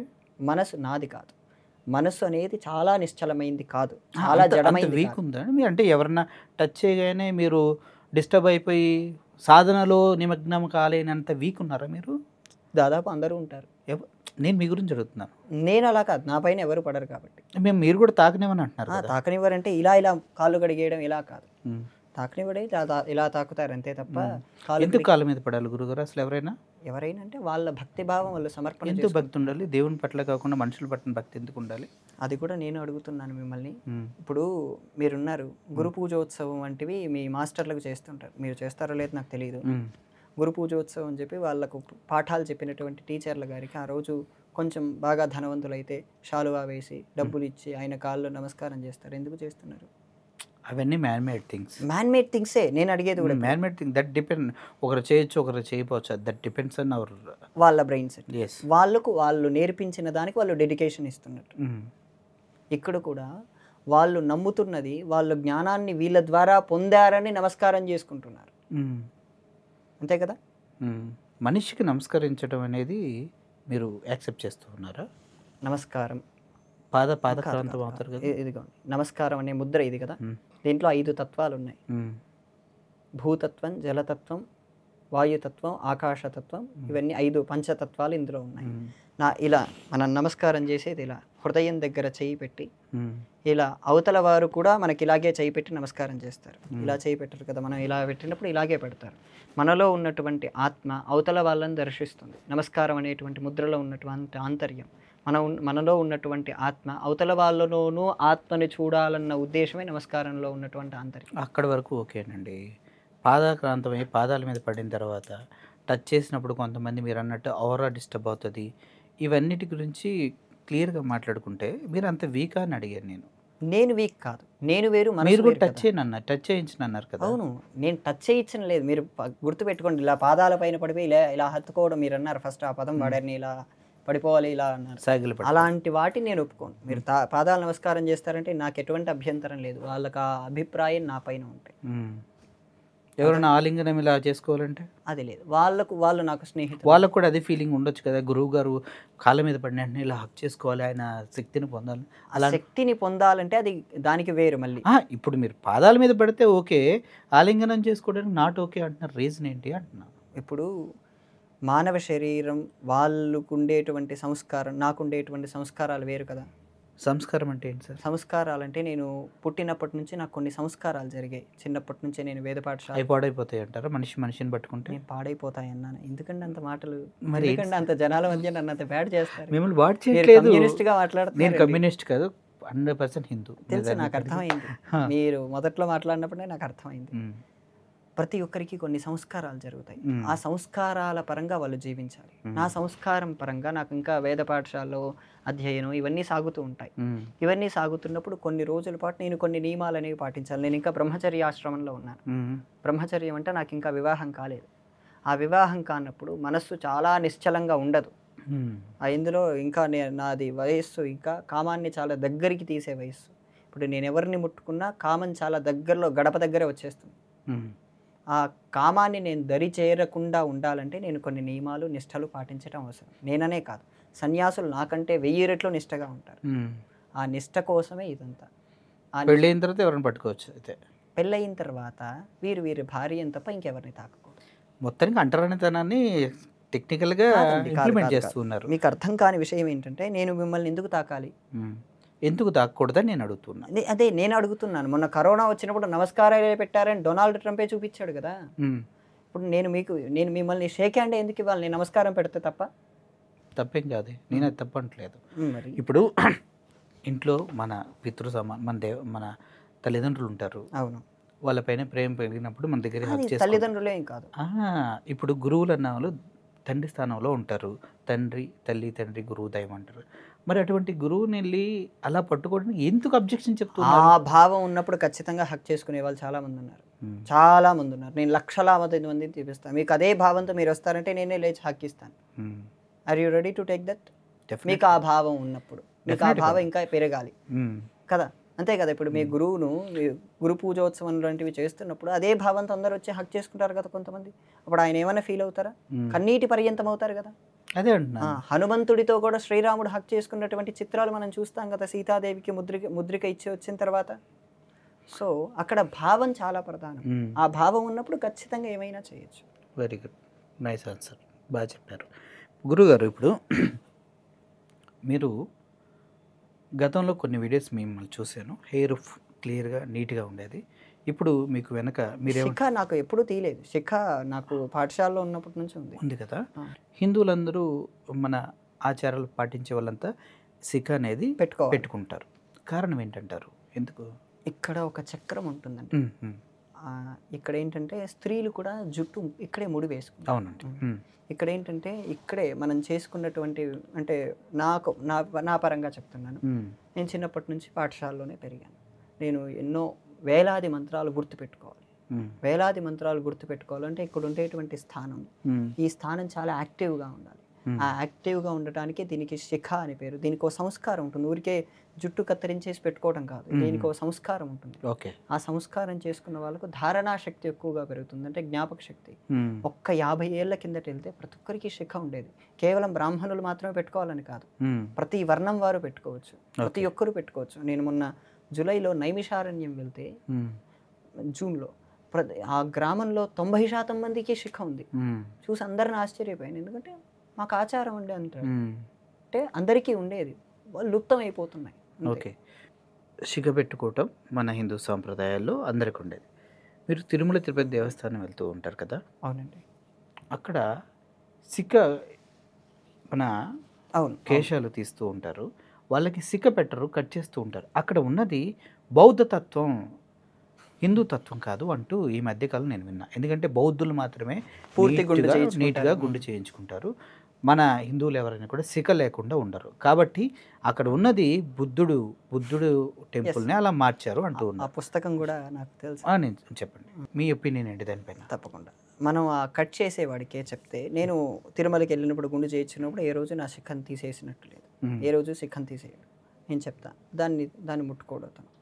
కేవలం గుండె తీస్తాడు. మనం కూడా చెప్పచ్చు, అంత దూరం వరకు వెళ్ళనక్కర్లేదు, తిరుమల వరకు వెళ్ళనక్కర్లేదు. మన ఇంట్లో ఎవరైనా, మన బంధువులు ఎవరు, మన ఇంట్లో వారు ఎవరైనా చనిపోయినప్పుడు 11వ రోజు గుండు గీసుకుంటారు కదా, ఆ రోజు శిఖ పెట్టే తీస్తారు అందరికి. కొంచెమైనా ఆ మాత్రమే అది శిఖ సంప్రదాయమే కదా. నేను టెంపుల్లో అది కదా చెప్తా. అది వీళ్ళు పెట్టుకున్నారు. ఎవరు? అక్కడ గుండు గీసేటువంటి వాళ్ళు పూర్తిగా గీస్తున్నారు. మనం చెప్తే వాళ్ళు ఖచ్చితంగా ఆపుతారు. నాయనా కొంచెం ఉంచు నాయనా అంటే తీస్తారు కదా, వాళ్ళు తీసేయరు కదా. అంటే ఓకే, మనం చెప్తే ఉంచడం వేరు. ఒక సాంప్రదాయం అంటూ ఉన్న తర్వాత తిరుమల తిరుపతి లాంటి ఒక పవిత్రమైనటువంటి దేవాలయం, పెద్ద దేవాలయం, మహాక్షేత్రంలో కూడా ఆ సాంప్రదాయాన్ని ఫాలో అవ్వకుండా ఇది బౌద్ధుల గుడి అనే విధంగా ఎందుకు చేస్తున్నారు? దీనికి నేను చెప్పచ్చా? చెప్పండి మీరు ప్లీజ్. దీనికి క్షేత్ర ఆలయ మర్యాదల్ని కాపాడేటువంటి వాళ్ళకే చెప్పండి, వారికే చెప్పండి. క్షేత్ర మర్యాద ఆలయాల్ని కాపాడేటువంటి వారందరూ, సంప్రదాయాన్ని గౌరవించే వారందరూ శిఖను పెట్టుకోవాలి. మాకు ఒక నియమం ఉందండి. నేను రోజు 3 కాలాలు సంధ్యావందనం చేస్తాను. శిఖ లేకుండా సంధ్యావందనం చేస్తే ఫలితం లేదు. అలాగే ధర్మాన్ని ఆచరించే వారందరూ కాస్త భాగమైన శిఖ పెట్టుకోండి. మీరు తిరుమల వెళ్ళినప్పుడు మీరు ఆ గుండు గీసే వాళ్ళందరికీ చెప్పండి, కొంచెమైన జుట్టు వెంట్రుకలు ఉంచు నాయనా అని చెప్తే వాళ్ళు ఉంచుతారు. ఎందుకంటే వాళ్ళకు తెలియదు, వాళ్ళకి చెప్పాలి. ఇంకా కంప్లీట్ చెప్పండి. ముందు భక్తులకు ఒక క్లారిటీ ఇస్తే తర్వాత వాళ్ళు తర్వాత ఆ ఆలయ నిర్వాహకులు కూడా, మీరు అక్కడ బోర్డుల పైన కొన్ని ప్రొజెక్ట్ చేస్తుంటారు. గోవిందుణ్ణి స్మరిస్తే సర్వ పాపాలు నిర్మూలనమవుతాయని కొన్ని బోర్డులు పెడుతుంటారు. శిఖ పెట్టుకోవటం, స్త్రీలు జడ వేసుకోవటం మన సంప్రదాయం. స్త్రీలు కత్తెర్లు వంటివి ఇవ్వనక్కర్లేదు, కానీ స్త్రీలు కేశాలు జాగ్రత్తగా చూసుకోవాలి, జడలు వేసుకోవాలి.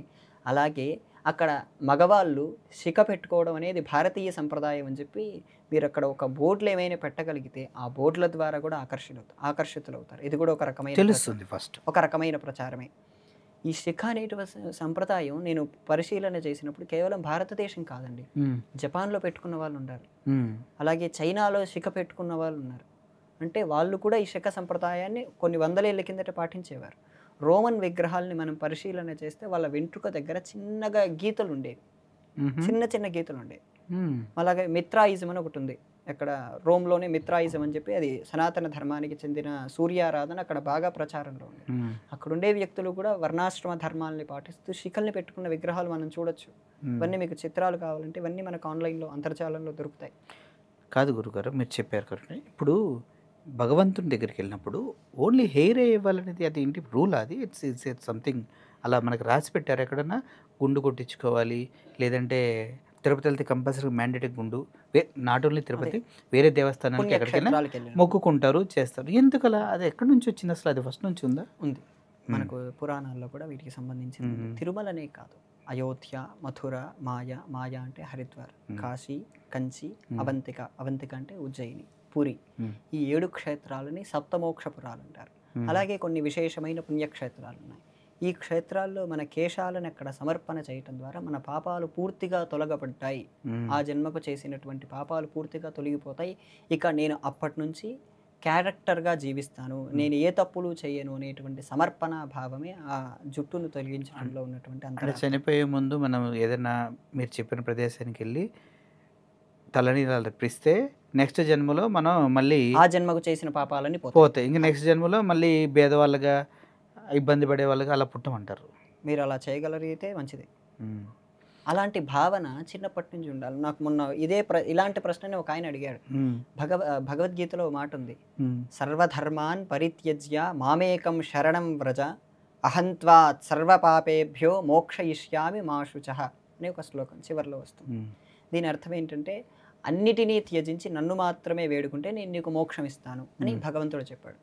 దానికి ఆయన వెటకారంగా ఏమడిగాడంటే, సరేనండి ఇప్పుడు నేను అన్ని సుఖాలు అనుభవించేసి చాలా నాకు ఇష్టం వచ్చింది చేస్తాను, చివరి మరణ సమయంలో నేను భగవంతుడిని స్మరిస్తాను, హరి నారాయణ అని స్మరిస్తాను, నాకు మోక్షం వస్తుంది. వాడికి ఆ టైంలో మోక్షం వస్తుంది ఖచ్చితంగా. కానీ నిజంగా ఆ టైంలో వాడికి హరి అని నారాయణ అని గుర్తొస్తుంది. వాడు అన్ని రోజులు పాటించినటువంటి లగ్జరీ లైఫే గుర్తొస్తుంది. కానీ ఇక్కడ హరి ఎందుకు గుర్తొస్తాడు, నారాయణుడు ఎందుకు గుర్తొస్తాడు?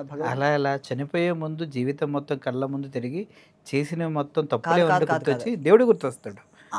అప్పుడు ప్రాయశ్చిత్తాలు వేరుంటాయి. అప్పుడు ఆయనకి మంచి జన్మే కలుగుతుంది మళ్ళీ కూడా. ఎందుకంటే realization life is so better. ఎందుకంటే పశ్చాత్తాపంతో చేసినటువంటి జీవితమే. ఇప్పుడు ఒక వ్యక్తి తప్పు చేశాడు, ఆయన్ని జైల్లో పెట్టారు, ఆయన తప్పు చేశాడనే రియలైజేషన్ అతనుకుంటే అదే ఆయనకు జైలు కదా. జైల్లో పెట్టేదనే దానికి అర్థం పశ్చాత్తాపమే. ఆ పశ్చాత్తాపం కనుక తను చివరి సమయంలో కలిగిందంటే, తను ఆ స్మరణ చేస్తున్నాడంటే ఖచ్చితంగా మోక్షం. ఇప్పుడు మనకి మోక్షం రావాలన్నా, దేవుణ్ణి చూడాలన్నా టెంపుల్స్కి వెళ్ళటం అనేది మ్యాండేటరీ? ఇంట్లోనే దేవుణ్ణి చూసుకోవచ్చా? ఇది అవసరాన్ని బట్టండి. అంటే అవసరాన్ని బట్టి దేవుడు స్ట్రెంత్ మారుతూ ఉందా, లేకపోతే పవిత్రత మారుతుందా, శక్తి మారుతూ ఉందా? రెండు. ఇప్పుడు ఆలయం అనగానే ఏంటి మీ దృష్టిలో? చెప్పండి. ఆలయం అనగానే ఏంటి మీ దృష్టిలో? అక్కడ ఏముందని? ఒక కాంక్రీట్ కన్స్ట్రక్షన్ ఉంటుంది అంతే. ఇక్కడ కూడా అదే ఉంది. ఎస్. అక్కడికి వెళ్ళగానే ఆ పాజిటివ్ ఎనర్జీ కానీ, అక్కడ ఉండేటువంటి ఆ దైవీకమైనటువంటి విషయాలు కానీ, ఆ ప్రశాంతత కానీ అక్కడే ఎందుకు పొందుతున్నాయి? దట్ డిఫరెంట్ గురుగారు. ఇప్పుడు నేను చెప్పిన దానికే సమాధానం చెప్పాను, నాకు తెలుసు. నేనదే గురుగారు.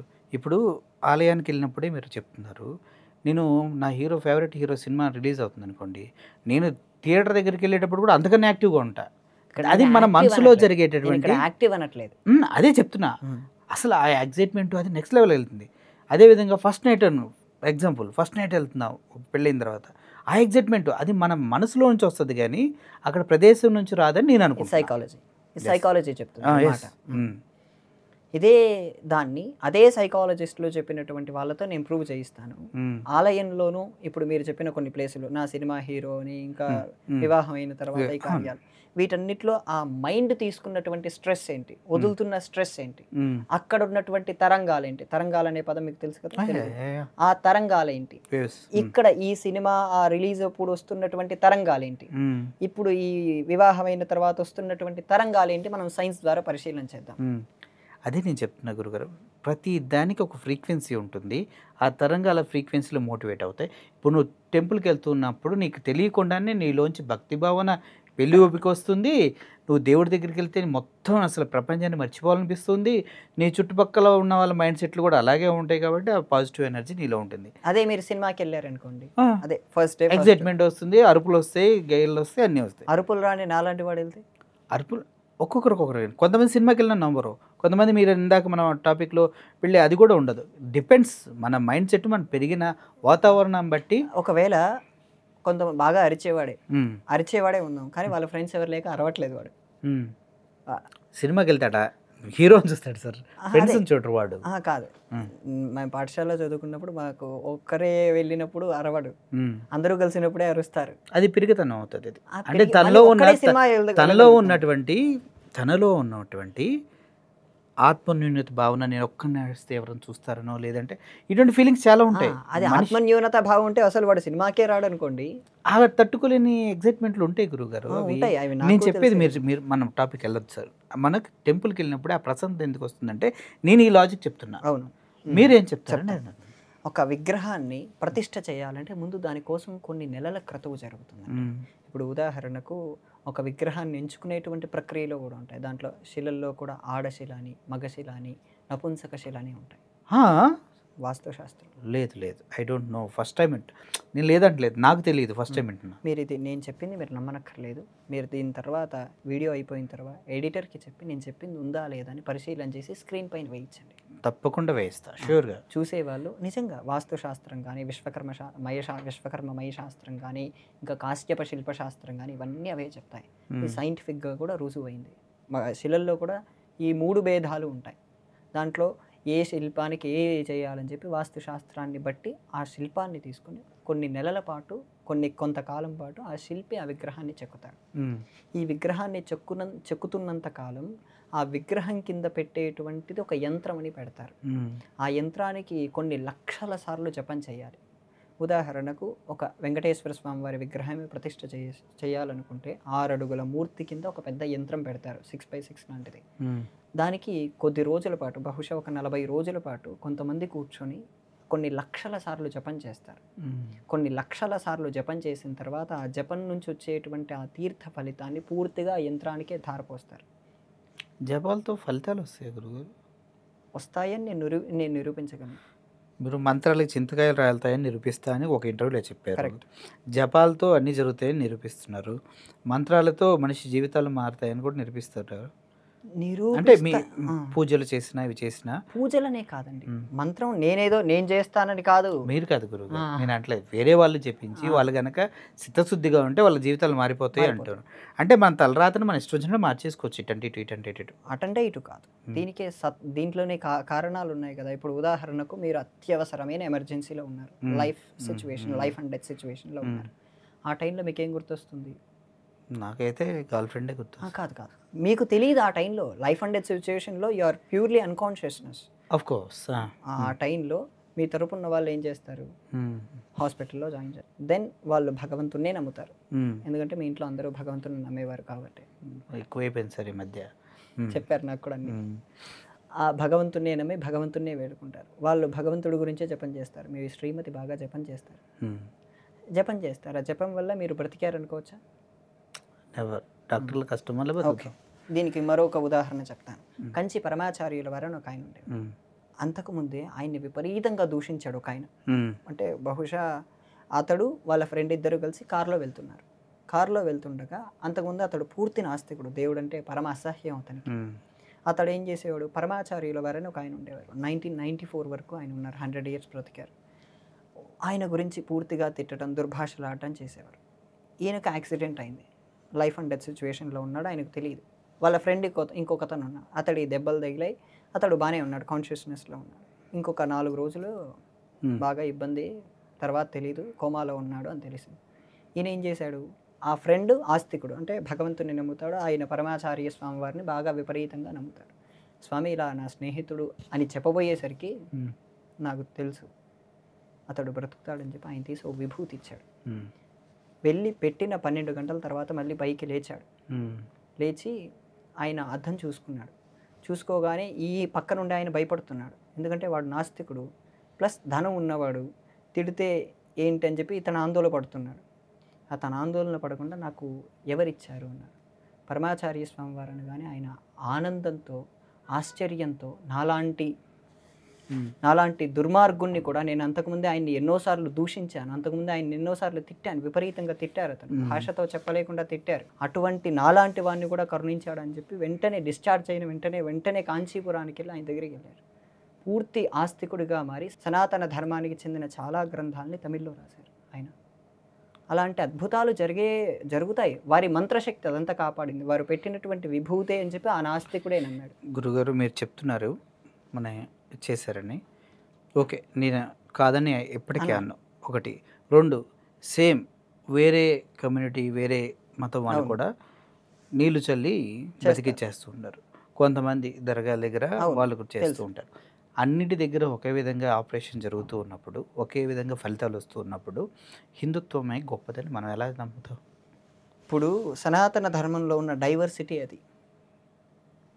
సనాతన ధర్మం ఈ టాపిక్ చాలా పెద్దది కాబట్టి నేను దాని గురించి టైం మనకి మీరు ఉదయం నుంచి ఉన్నారు నాతోటి, నాకు చాలా అంది కాబట్టి నేను దాని గురించి మాట్లాడట్లేదు.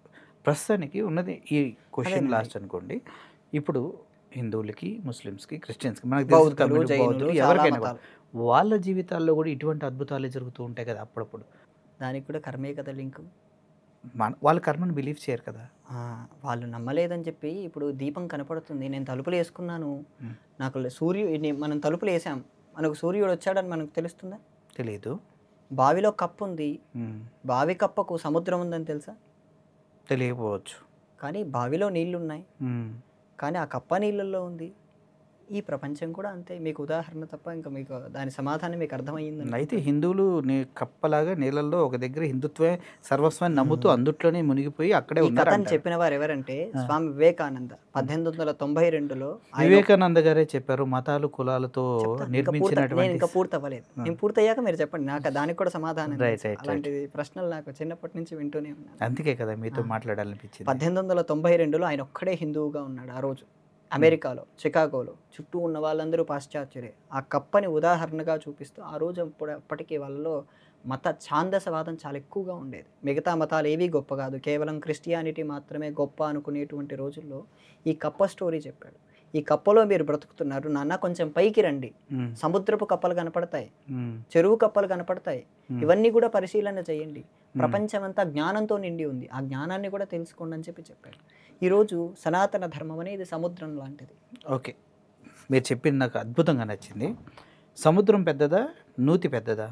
దాంట్లో ఉన్న నీళ్ళు ఒకటే. సముద్రం పెద్దదా, నూతి పెద్దదా? దాంట్లో ఉన్న నీళ్ళు ఒకటే. అప్పుడు ఆ పైకి కిందకి రావాల్సిన అవసరం కానీ కాదు గురు. కానీ నా క్వశ్చన్ ఒకటే, సముద్రం పెద్దదా, మన ఇంట్లో ఉన్న నూతి పెద్దదా? మీకు తెలిసిందే సమాధానం. మీరు చెప్పండి, నాకు తెలియదు. కాదు, నేను చెప్పిన ఇంకా మీ ప్రశ్న నాకు తెలుసు. గురుగారు చెప్పండి, మీ నోటితో నేను వినాలి. సముద్రం పెద్దదా, మన ఇంటి ముందున్న చెరువు పెద్దదా? పెద్దదంటే ఏ పరిమాణంలోనే? మీరు పరిమాణంలోనే పెద్దదే సముద్రం. సముద్రం కదా. కానీ మనం రోజు చూస్తున్న మన బావే మనకు అవసరం. కరెక్ట్. ఇప్పుడు సముద్రం పెద్దదన్నారు. ఇప్పుడు వివేకానంద గారు అమెరికా వెళ్ళి మీరు నూతిలో ఉన్నారని వాళ్ళని అన్నారు.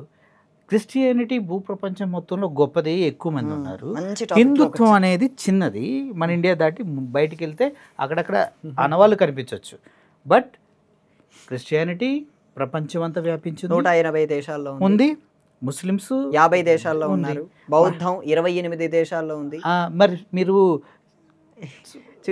నూతి అనేది ఏంటి అనుకుంటారు, సముద్రం అనేది ఏంటి అనుకుంటారు? పైకి రావాల్సింది ఎవరు? సరే, మీకు తెలియకుండా మీ ప్రశ్న నేను బలవత్తరం చేశాను తెలుసా? చేయండి. చేశానా లేదా? చేయండి.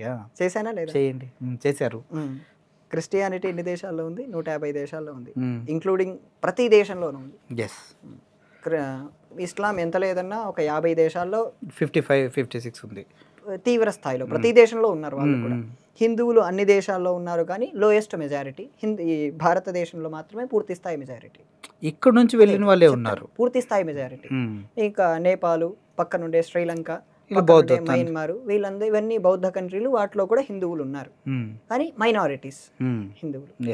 కానీ ఈరోజు మీరు క్రిస్టియానిటీ ఈ ప్రపంచమంతా ఎక్కువ స్థాయిలో ఉంది అనడానికి గల కారణం, వాళ్ళు ఎన్ని కత్తులు వాడుండాలి, ప్రపంచమంతా ఉన్నటువంటి ట్రైబల్స్ని, అబార్జినల్స్ని చంపి మతం మార్చడానికి ఎన్ని కత్తులు వాడి ఉండాలి, మీరు వాడలేదు అని నిరూపిస్తే నేను వాడారని నిరూపించడానికి అలా సిద్ధం. అనుకుంటే గురువుగారు, మన ఇండియాలో ముస్లిమ్స్ పాలించారు, క్రిస్టియన్స్ పాలించారు, హిందువులందరినీ ఎప్పుడో సమూలంగా సర్వనాశనం చేసేసేవారే. కానీ యుద్ధాలు కత్తులతో సాంప్రదాయాల్ని, సనాతనాన్ని ఎవడు చంపలేడు, ఓకే, ఒక నమ్మకాన్ని ఎవడు తీసేయలేడు. ఇప్పుడు ప్రపంచం మొత్తం ఉన్న సముద్రాన్ని చూసి వివేకానంద గారు వెళ్ళి అక్కడ గురువు గారు వెళ్ళి నూతిలో కప్పలని వాళ్ళు అంటాం, మనం నూతిలో ఉన్న విషయాన్ని మర్చిపోవడం తప్పు కదా. ఓకే ఓకే, మీ పాయింట్లోకే వస్తాను. 1400 ఏళ్ల కిందట ఇస్లాం లేదు. Are you accept? హిందుత్వం ఉందండి. చెప్పండి, నేను అడిగిందే చెప్పండి. మీరు నేను లేదు అనేది నేను యాక్సెప్ట్ చేస్తున్నా. 14 మహమ్మద్ గారు చనిపోయిన తర్వాత, మహమ్మద్ ప్రవక్త చనిపోయిన అంతకుముందు మహమ్మద్ ప్రవక్త ఏ మతం అండి? ఇంకా చెప్తాను. మహమ్మద్ ప్రవక్త ఏ మతం? విగ్రహారాధన చేసేవారు. మరి ఆయన అంటే ముస్లిం. ఇక్కడ ఏంటంటే మీరు సనాతన ధర్మాన్ని కేవలం హిందూ అనేటువంటి ఒక పదానికి లింక్ చేయొద్దు. నేను చెప్తాను, ఇంకా పూర్తవ్వలేదు. మహమ్మద్ ప్రవక్త చనిపోయిన 50 ఏళ్ల తర్వాత వాళ్ళు జెనోసైడ్ చేస్తూ చాలా ప్రాంతాలు తిరిగారు. Are you going to accept this? చాలా ప్రాంతాలని వాళ్ళు తీసుకున్నారు. చాలా ప్రాంతాల్లో ఇస్లాం ప్రవేశించింది. భారతదేశానికి వాళ్ళు ప్రవేశించడానికి 500 ఏళ్ళు పట్టింది కదా. భారతదేశంలో ఉండేటువంటి చాలామంది దాహిర్ సేన్ లాంటి రాజులందరూ ఆపగలిగారు. ఇంకా చాలామంది రాజులు ఆపగలిగారు. లలితాదిత్య లాంటి వాళ్ళందరూ దీనికి అడ్డుకట్ట వేశారు. 500 ఏళ్ళు వాళ్ళు భారతదేశం వైపు చూడలేదు. అదే క్రిస్టియానిటీ సముద్రం ద్వారా ప్రవేశించింది. ప్రవేశించినప్పుడు కూడా ఇక్కడ ఉండేటువంటి వాళ్ళ స్ట్రాటజీస్ వాడారు. వాళ్ళు మొదటగా వేరే వ్యాపారం చేస్తూ ఇలా వచ్చారు. నేను ఇంకా పూర్తవ్వలేదు. నేను పూర్తయ్యాక మీరు మాట్లాడచ్చు ఎంతైనా. తర్వాత నేను సైలెంట్గా ఉంటాను, అరగంట అయినా సైలెంట్గా మాట్లాడండి. అంటే మీరు అడిగారు కదా, బావిలో కప్పల మనము, వాళ్ళు సముద్రపు కప్పలు వాళ్ళు, మనం బావిలో కప్పలమని తెలుసుకోలేనంత అజ్ఞానంలో మనం బతుకుతున్నాం, వాళ్ళు కాదంటున్నారు. దీనికి సమాధానం చెప్పాలి కదా. పూర్తి స్థాయిలో సమాధానం చెప్పకపోతే జనాల్ని ఇబ్బంది పెట్టిన వాళ్ళని అవుతాం. చెప్పండి. ఎందుకంటే ఎపిసోడ్ చూసేది వాళ్ళే, మనం కాదు. అవును, చెప్పండి. వాళ్ళు ఈ క్రిస్టియన్స్ అలా వచ్చినప్పుడు గోవాలోను, వాళ్ళు పోర్చుగీస్లోను అలా ఎంటర్ అయినప్పుడు విపరీత స్థాయిలో నరమేధం సృష్టించబడింది. నరమేధం సృష్టించబడి అనేక లక్షల మందిని బైబిల్ పెట్టి చస్తావా నరుకుతావా, ఇలాగే వీళ్ళు కూడా కత్తి పెట్టి నరికేశారు. అనేక మందిని మతం మార్చారు. ఇది చరిత్రలోనూ సాక్ష్యాలు ఉన్నాయి. మీరు లేవు అంటే చంపి అయితే ఎవరిని మార్చినట్టు చరిత్రలో సాక్ష్యాలు లేవు. గోవాలో 16,000 మంది స్త్రీలని, ఇప్పటికక్కడ పెద్ద స్తంభం ఉంది, ఆ స్తంభం వల్ల గుర్తుగా ఉంది. సెయింట్ ఫ్రాన్సిస్ జేవియర్ అనేటువంటి కిరాత్మకుడు కొన్ని లక్షల మందిని చంపి మతం మార్చాడు. మీరు లేవు అంటే సెయింట్ ఫ్రాన్సిస్ జేవియర్ హిస్టరీ ప్రమాణం సెయింట్ ఫ్రాన్సిస్ జేవియర్ శరీరం ఈ రోజుకి గోవాలో ఉంది. నేను చూస్తాను, గోవాలో ఉంది ఈ రోజుకి. చూస్తాను. ఆయన శరీరం 300 ఏళ్ల నుంచి ఇంకా అలాగే రసాయనాలతో కాపాడబడుతూ ఉంది. ఆ సెయింట్ ఫ్రాన్సిస్ జేవియర్ అనేటువంటి కిరాత్ముడు ఇలా చేశాడు. అలాగే భారతదేశంలోకి ప్రవేశించినటువంటి ఇస్లాం రాజులు ఇక్కడ ఉండేటువంటి అనేక రాజులపైన యుద్ధాలు చేసి ఢిల్లీ కోటను స్వాధీనం చేసుకుని, తర్వాత అనేక మంది ముస్లిం రాజులు ఇక్కడ ప్రవేశించి అనేక మందిని స్వాధీనం చేసుకుని అనేక మందిని మతం మార్చి పన్ను ద్వారా విపరీతంగా హిందువుల్ని, ఇక్కడ ఉండేటువంటి ధార్మికుల్ని ఇబ్బంది పెట్టి వాళ్ళని మతం మార్చి వాళ్ళని వాళ్ళ పని వాళ్ళుగా చేర్చుకొని, తర్వాత వాళ్ళకి పూర్తిగా ఆ ఇస్లాం విషయాలన్నీ తెలియజెప్పి అటువంటి ఆ విషయాలన్నీ అవే ఆపాదించి వాళ్ళ జనరేషన్స్ అంతా ఇస్లాం వైపు చేశారు. 1400 ఏళ్ళ తర్వాత నుంచి నేను చెప్తూ ఉన్నాను ఇదంతా వచ్చింది. 1400 ఏళ్ళ కిందికి ముందుకెళ్తే మనకు సౌదీ అరేబియాలోను మక్కాలోను విగ్రహాలు ఉన్నాయి. చెప్తూ ఉన్నారు, శివుని విగ్రహాలు, లింగాలు ఉన్నాయి. ఆ దుర్గామాత విగ్రహాలు కూడా టర్కీలో అటువంటి ప్రాంతాల్లో ఉన్నాయి. శివాలయాలు కూడా 10,000 సంవత్సరాల నాటి శివాలయం దొరికిందని చెప్పి సద్గురు జగ్గి వాసుదేవ్ గారు ఆయన స్వయంగా చూసి చెప్పారు. వద్దులే గురుగారు, మనం మాట్లాడుకుందాం. ఆయన చెప్పింది మనం ఎందుకని ఫోటోలు కూడా ఆయన పడిన కేసుల గురించి మాట్లాడిన తర్వాత దాని గురించి అవి ఆయన వ్యక్తిగత, అవి మనకు ఆయన వ్యక్తిగతం. అటువంటి క్రెడిబిలిటీ లేని వ్యక్తి ఒక స్టేట్మెంట్ ఇస్తే దాన్ని మనం ప్రామాణికంగా తీసుకోవాల్సిన అవసరం లేదనేది నా పర్సనల్ ఫీలింగ్. ఓకే, మీరు చెప్పారు, నాకు బ్రెయిన్లో పెట్టుకుంటాను. దానికి టర్కీలోను 10,000 సంవత్సరాల నాటి శివలింగం ఉందని చెప్పి ఒకటి మనకు విగ్రహం కనబడుతుంది. అలాగే మనకు జర్మనీలోనూ శివలింగం, ఇటలీలోనూ శివలింగం ఉందని, ఇలా ప్రపంచమంతా సనాతన ధర్మం ఉందనడానికి అనేక రకాల ప్రూఫ్లు ఉన్నాయి. బుద్ధుడు వెళ్ళిన ప్రతి దగ్గర శివలింగం ఉంది గురుగారు. బుద్ధుడు భారతదేశాన్ని నేపాల్ని దాటి వెళ్ళలేదంటే ఏమంటారు? బుద్ధుడు వెళ్ళలేదు. బుద్ధుడి తర్వాత అశోక చక్రవర్తులు వెళ్ళారు. మరి వాళ్ళే సంప్రదాయాన్ని మోసుకెళ్ళారు. వాళ్ళు కాదు, వాళ్ళకంటే ముందున్నాయని నిరూపించడానికి చైనా చరిత్రయే చాలా ప్రమాణం. అవునా? చైనా చరిత్రలో వీళ్ళు అశోక చక్రవర్తి స్తూపాలని దాటి వెళ్ళడానికి వెళ్తున్నప్పుడు వాళ్ళు అక్కడ నరసింహస్వామి ఆలయం ఉంటుంది. ఈ రోజుకి మీరు నాతో పాటు వస్తారంటే మీకు కూడా చైనా వీసా నేను ఇప్పిస్తాను, మీరు నాకు ఫ్లైట్ టికెట్ బుక్ చేయండి. వెళ్దాం. చైనాలో ఒక ప్రదేశంలో నరసింహస్వామి వారి మూర్తి ఉంది. ఒక స్తంభానికి నరసింహస్వామి స్వరూపం స్పష్టంగా. అలా అయితే చాలా గోపురాల పైన బుద్ధుడు విగ్రహాలు ఉన్నాయి. మీకు తెలుసు కదా? తెలుసు. మరి అప్పుడు బుద్ధుడు అలవం అయిపోదు కదా? ఏంటంటే చాలా మన ఇండియాలో ఉన్నటువంటి చాలా గోపురాల పైన గుడుల పైన సనాతన ధర్మంలో ఉండేటువంటి బుద్ధుడు చెప్పినటువంటి వేరు, 3000 సంవత్సరాల కింద వచ్చినటువంటి బుద్ధుడు వేరు. ఈ క్లారిటీ మనం పెట్టుకోవాలి. హిందువులు ఈ క్లారిటీ పొందాలి. బుద్ధుడు విష్ణావతారం కాదు. హిందువులు ఎక్కువ మంది నమ్మేది కరెక్ట్ కాదులేండి. బుద్ధుడు విష్ణావతారం కాదు. బుద్ధుడు అనేటువంటి ఒక వ్యక్తి. దీనికి ఒక మంచి ఉదాహరణ చెప్తాను. ఇది ఉందండి, ఈ వాల్ ఉంది. ఈ వాలు కొన్ని సంవత్సరాల తర్వాత చెడిపోతుంది. తర్వాత ఇదంతా తీసి సున్నం వేసి మళ్ళీ అతికించాలి. ఈ సున్నం వేసిన ఆయన బుద్ధుడు.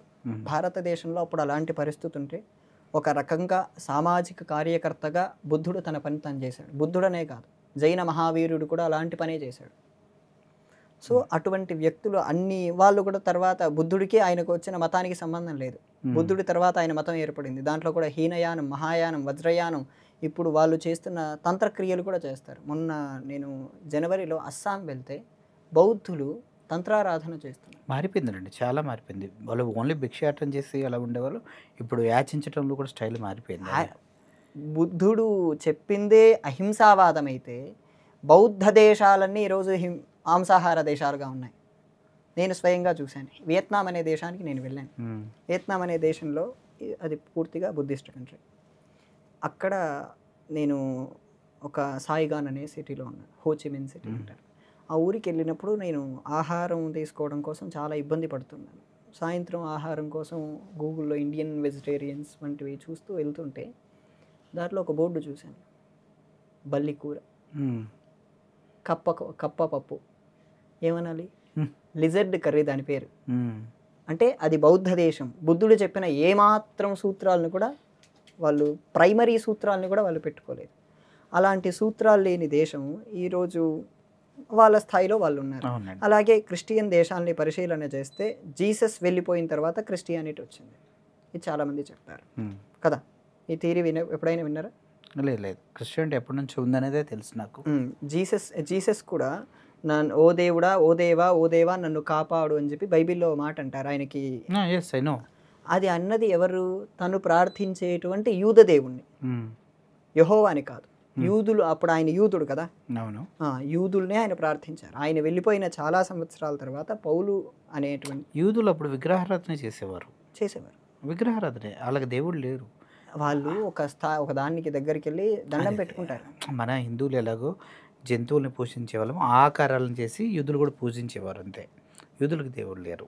యూదులకి దేవుడే లేడా? దేవుడు అంటే అదే మనం చెప్పినట్టుగా మన ఇప్పుడు కూర్మ అవతారం, మత్స్య అవతారం ఎలా పూజిస్తామో వాళ్ళు కూడా ఒక జంతువుని తయారు చేసి దానికి అలంకరణ చేసి వాళ్ళని దేవుడుగా పూజ చేస్తారు. వాళ్ళకి ప్రధానమైన ఆరాధన ఏంటో తెలుసా? అగ్ని. జండవెస్తా పరిశీలన చేస్తే ఎన్నో ఋగ్వేదం చదివిన వాళ్ళకు జండవెస్తా చదివితే చాలా ఆనందపడతారు. ఎందుకంటే చాలా మంత్రాలు అక్కడ ట్రాన్స్లేషన్లో ఉంటాయి. అన్ని ఈ భావాలే, ఋగ్వేదంలో ఉన్న భావాలు దాదాపు కొన్ని కనపడతాయి అక్కడ. అగ్నిని ఎలా ఆరాధించాలి, అగ్నిని ఆరాధిస్తే ఏమేమి వస్తాయి, ఇటువంటివన్నీ మనకు జండవెస్తాలో కనపడతాయి. ఇప్పుడు మీరు భగవద్గీత చదువుతూ ఉంటారు కదా, అంటే సంస్కృతంలో ఉంటుంది, తెలుగులోనూ కూడా ఉంటుంది. సంస్కృతం లాంగ్వేజ్, ఇక మన దేవ భాష ఏదో అంటారు. లిపి లేకుండా సంస్కృతం దేవ భాషని ఎలా చెప్పగలుగుతారు? లిపి లేదని ఎవరన్నారు? సంస్కృతానికి లేదు. There is no. ఎవరు చెప్పారు? లేదు. ఎవరు చెప్పారు? లేదు, నాకు తెలుసు కదా. సెకండ్ లాంగ్వేజ్ సంస్కృత్ నాది. సంస్కృతానికి లిపి ఎక్కడ? తెలుగులో, హిందీలో ఏది వస్తే అది రాసే. కాదు కాదు కాదు కాదు. ఇప్పుడు ఒక భాషకు మీరు గూగుల్ చేయండి, సంస్కృతానికి లిపి ఉంది. దేవనాగరి, దాని లిపి పేరు దేవనాగరి.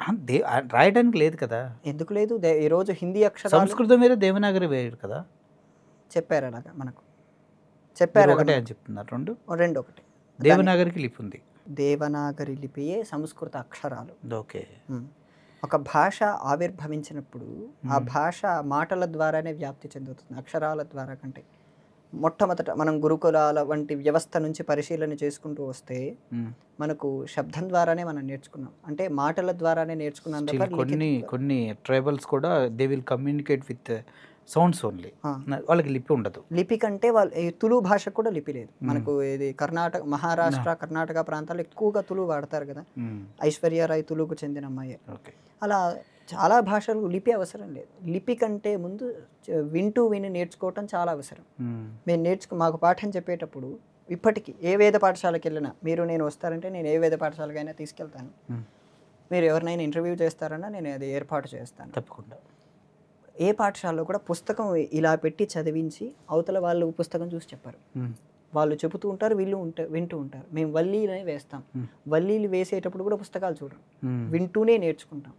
మా సీనియర్స్ ఉంటారు, మేము ఉంటాము, మేము వింటూనే నేర్చుకోవాలి తప్ప పుస్తకాలు చూడాలనేటువంటి ఆచారం తక్కువ. అలా మనకు ఈ ప్రింటింగ్ విజ్ఞానం వచ్చాక చాలా విజ్ఞానం మనకు పెరిగిపోయింది. అర్థమైంది అనుకుంటాను మీకు. దేన్ని ప్రింట్ చేయాలి, దేన్ని ప్రింట్ చేయకూడదు అనేటువంటి దాన్ని పోయింది. ఆ పోయి మనకు అన్నీ ప్రింట్ చేసి అన్నిటికీ పుస్తకాలే కావాలనేటువంటి అనాలోచన మనకు బాగా పెరిగిపోయింది. సో ఆ కాన్సెప్ట్లోకి వస్తే ఈ క్రిస్టియానిటీ అనేటువంటిది కత్తి పెట్టి, బైబిల్ పెట్టి, డబ్బులు పెట్టి, విద్య అనేటువంటి మిషన్ పెట్టి, విద్య అంటే మనలాంటి భారతదేశానికి విద్య అవసరం లేదు. మిగతా కొన్ని ట్రైబల్స్ ఉంటారు, కుకో ఐలాండ్స్ అని కొన్ని ఉన్నాయి. కుకో ఐలాండ్స్లో అయితే ఎంత నరమేధం జరిగిందో చదివితే ఏడుస్తారండి. కుకో ఐలాండ్స్ విన్నారా పేరు ఎప్పుడైనా?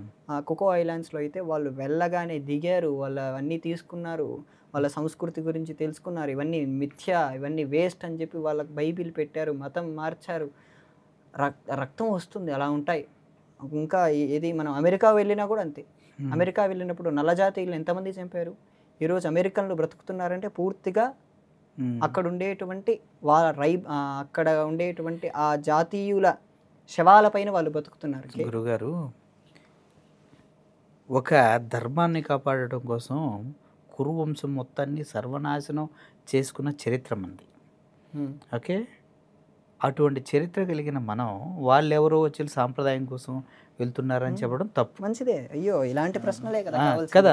ఒక్క మాట కోసం ద్రౌపది చీర లాగినందుకు కురువంశం మొత్తం నిర్వీర్యం అయిపోయింది. అంత దారుణ మారణ హోమాన్ని మన దేవుడు చూశారు. మనం ఇప్పుడు వేరే వాళ్ళ గురించి మాట్లాడుకోవటం అనేది భారతదేశం చూసిందేనండి.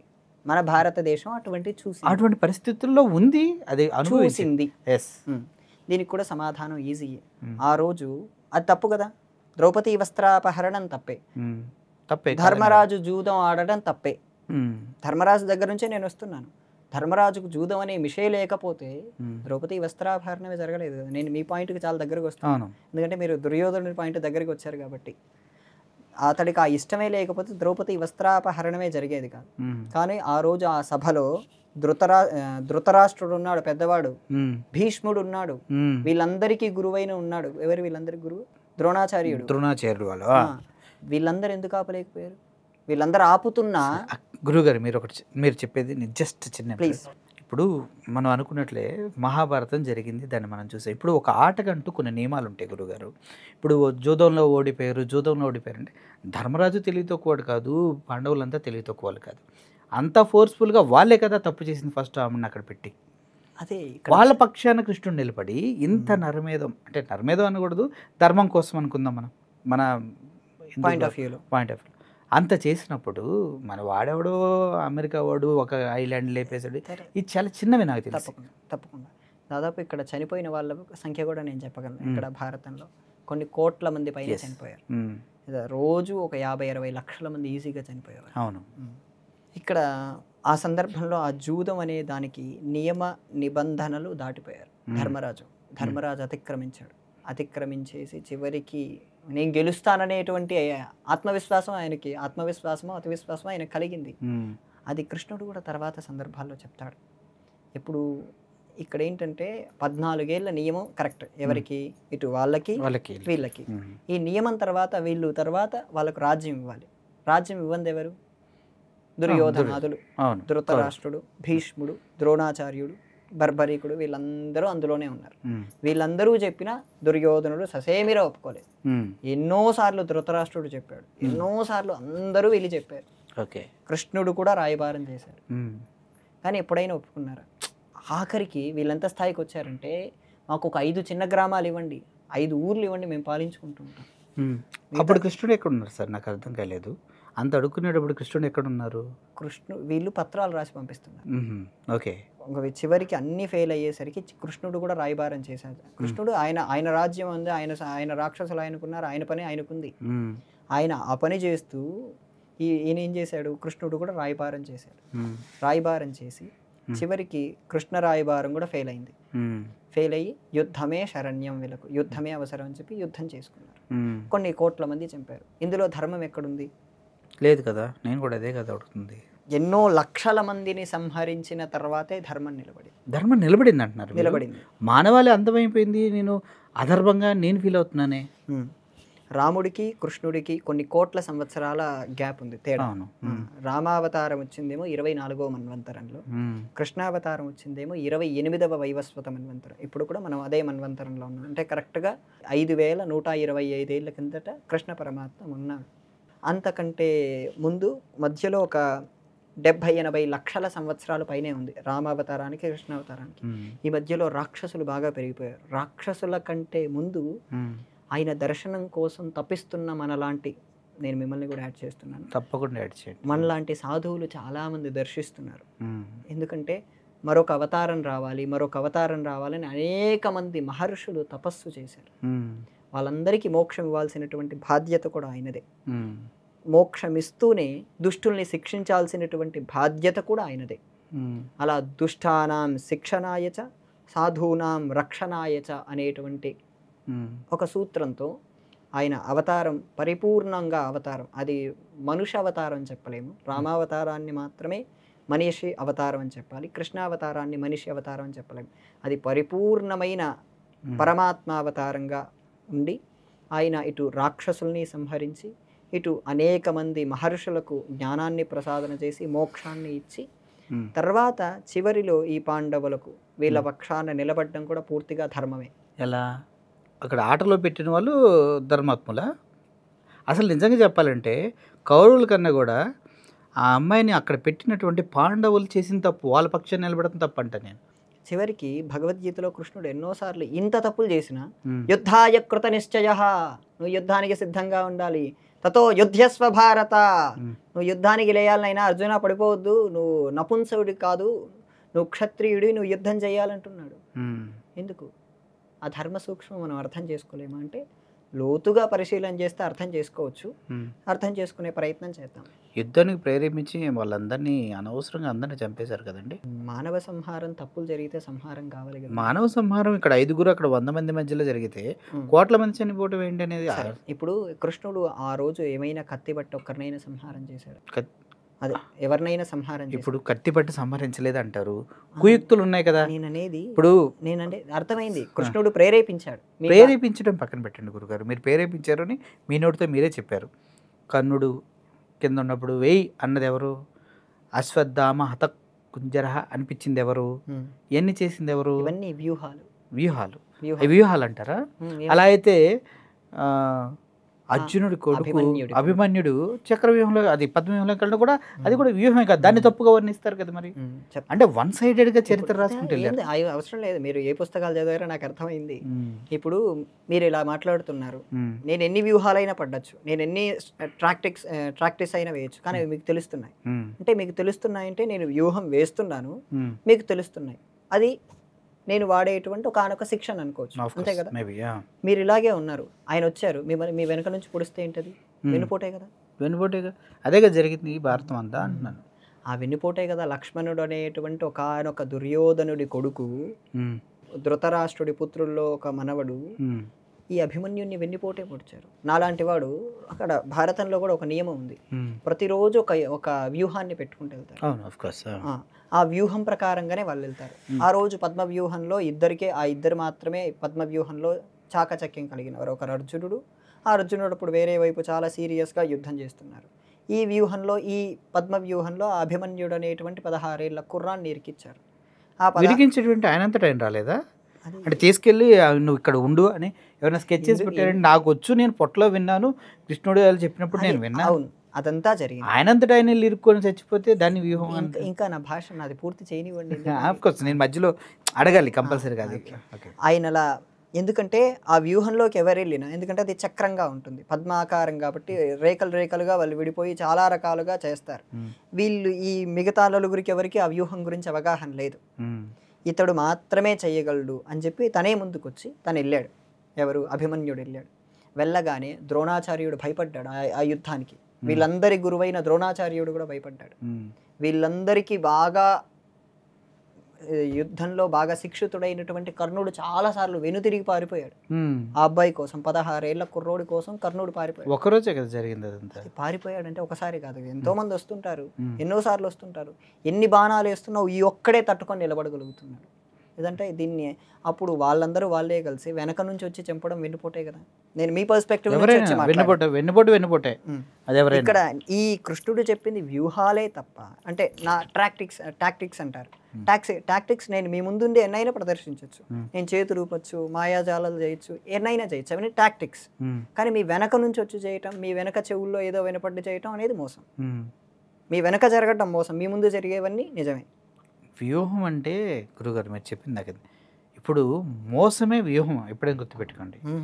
అయ్యో, మోసమే వ్యూహం.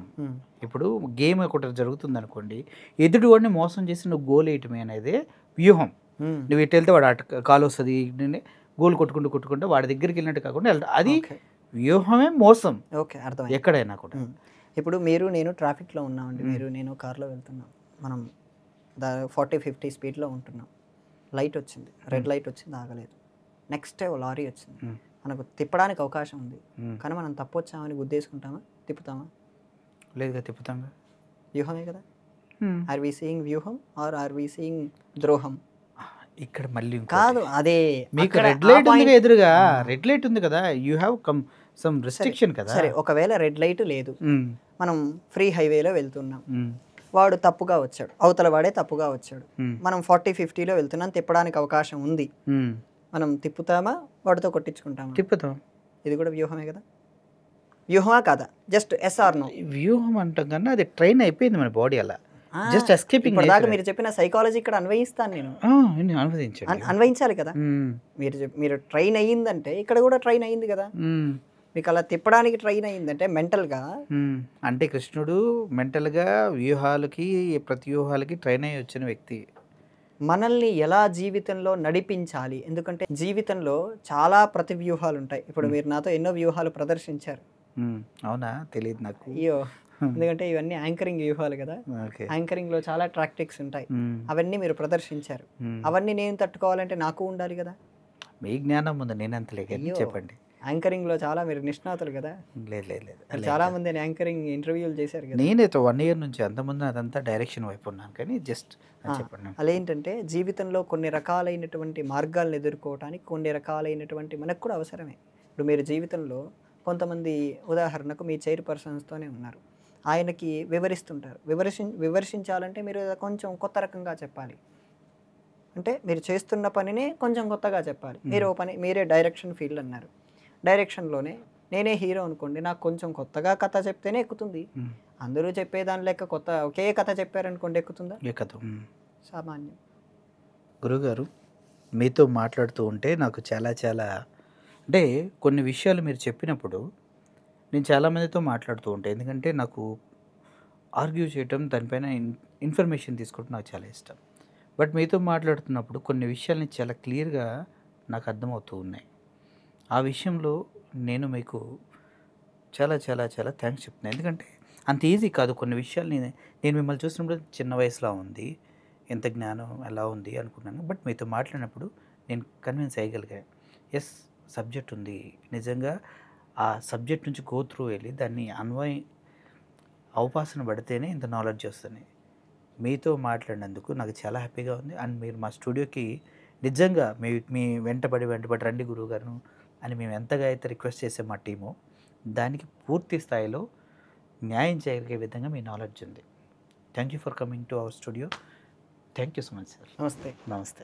ఎయిర్ హోస్టెస్ పైలట్ కావాలి అన్నదే మీ కల అయితే ఏరో ఫాల్కన్స్ ఏవియేషన్ అకాడమీ అడ్మిషన్స్ కోసం డిస్ప్లేలో కనిపిస్తున్న నంబర్కి కాంటాక్ట్ చేయండి.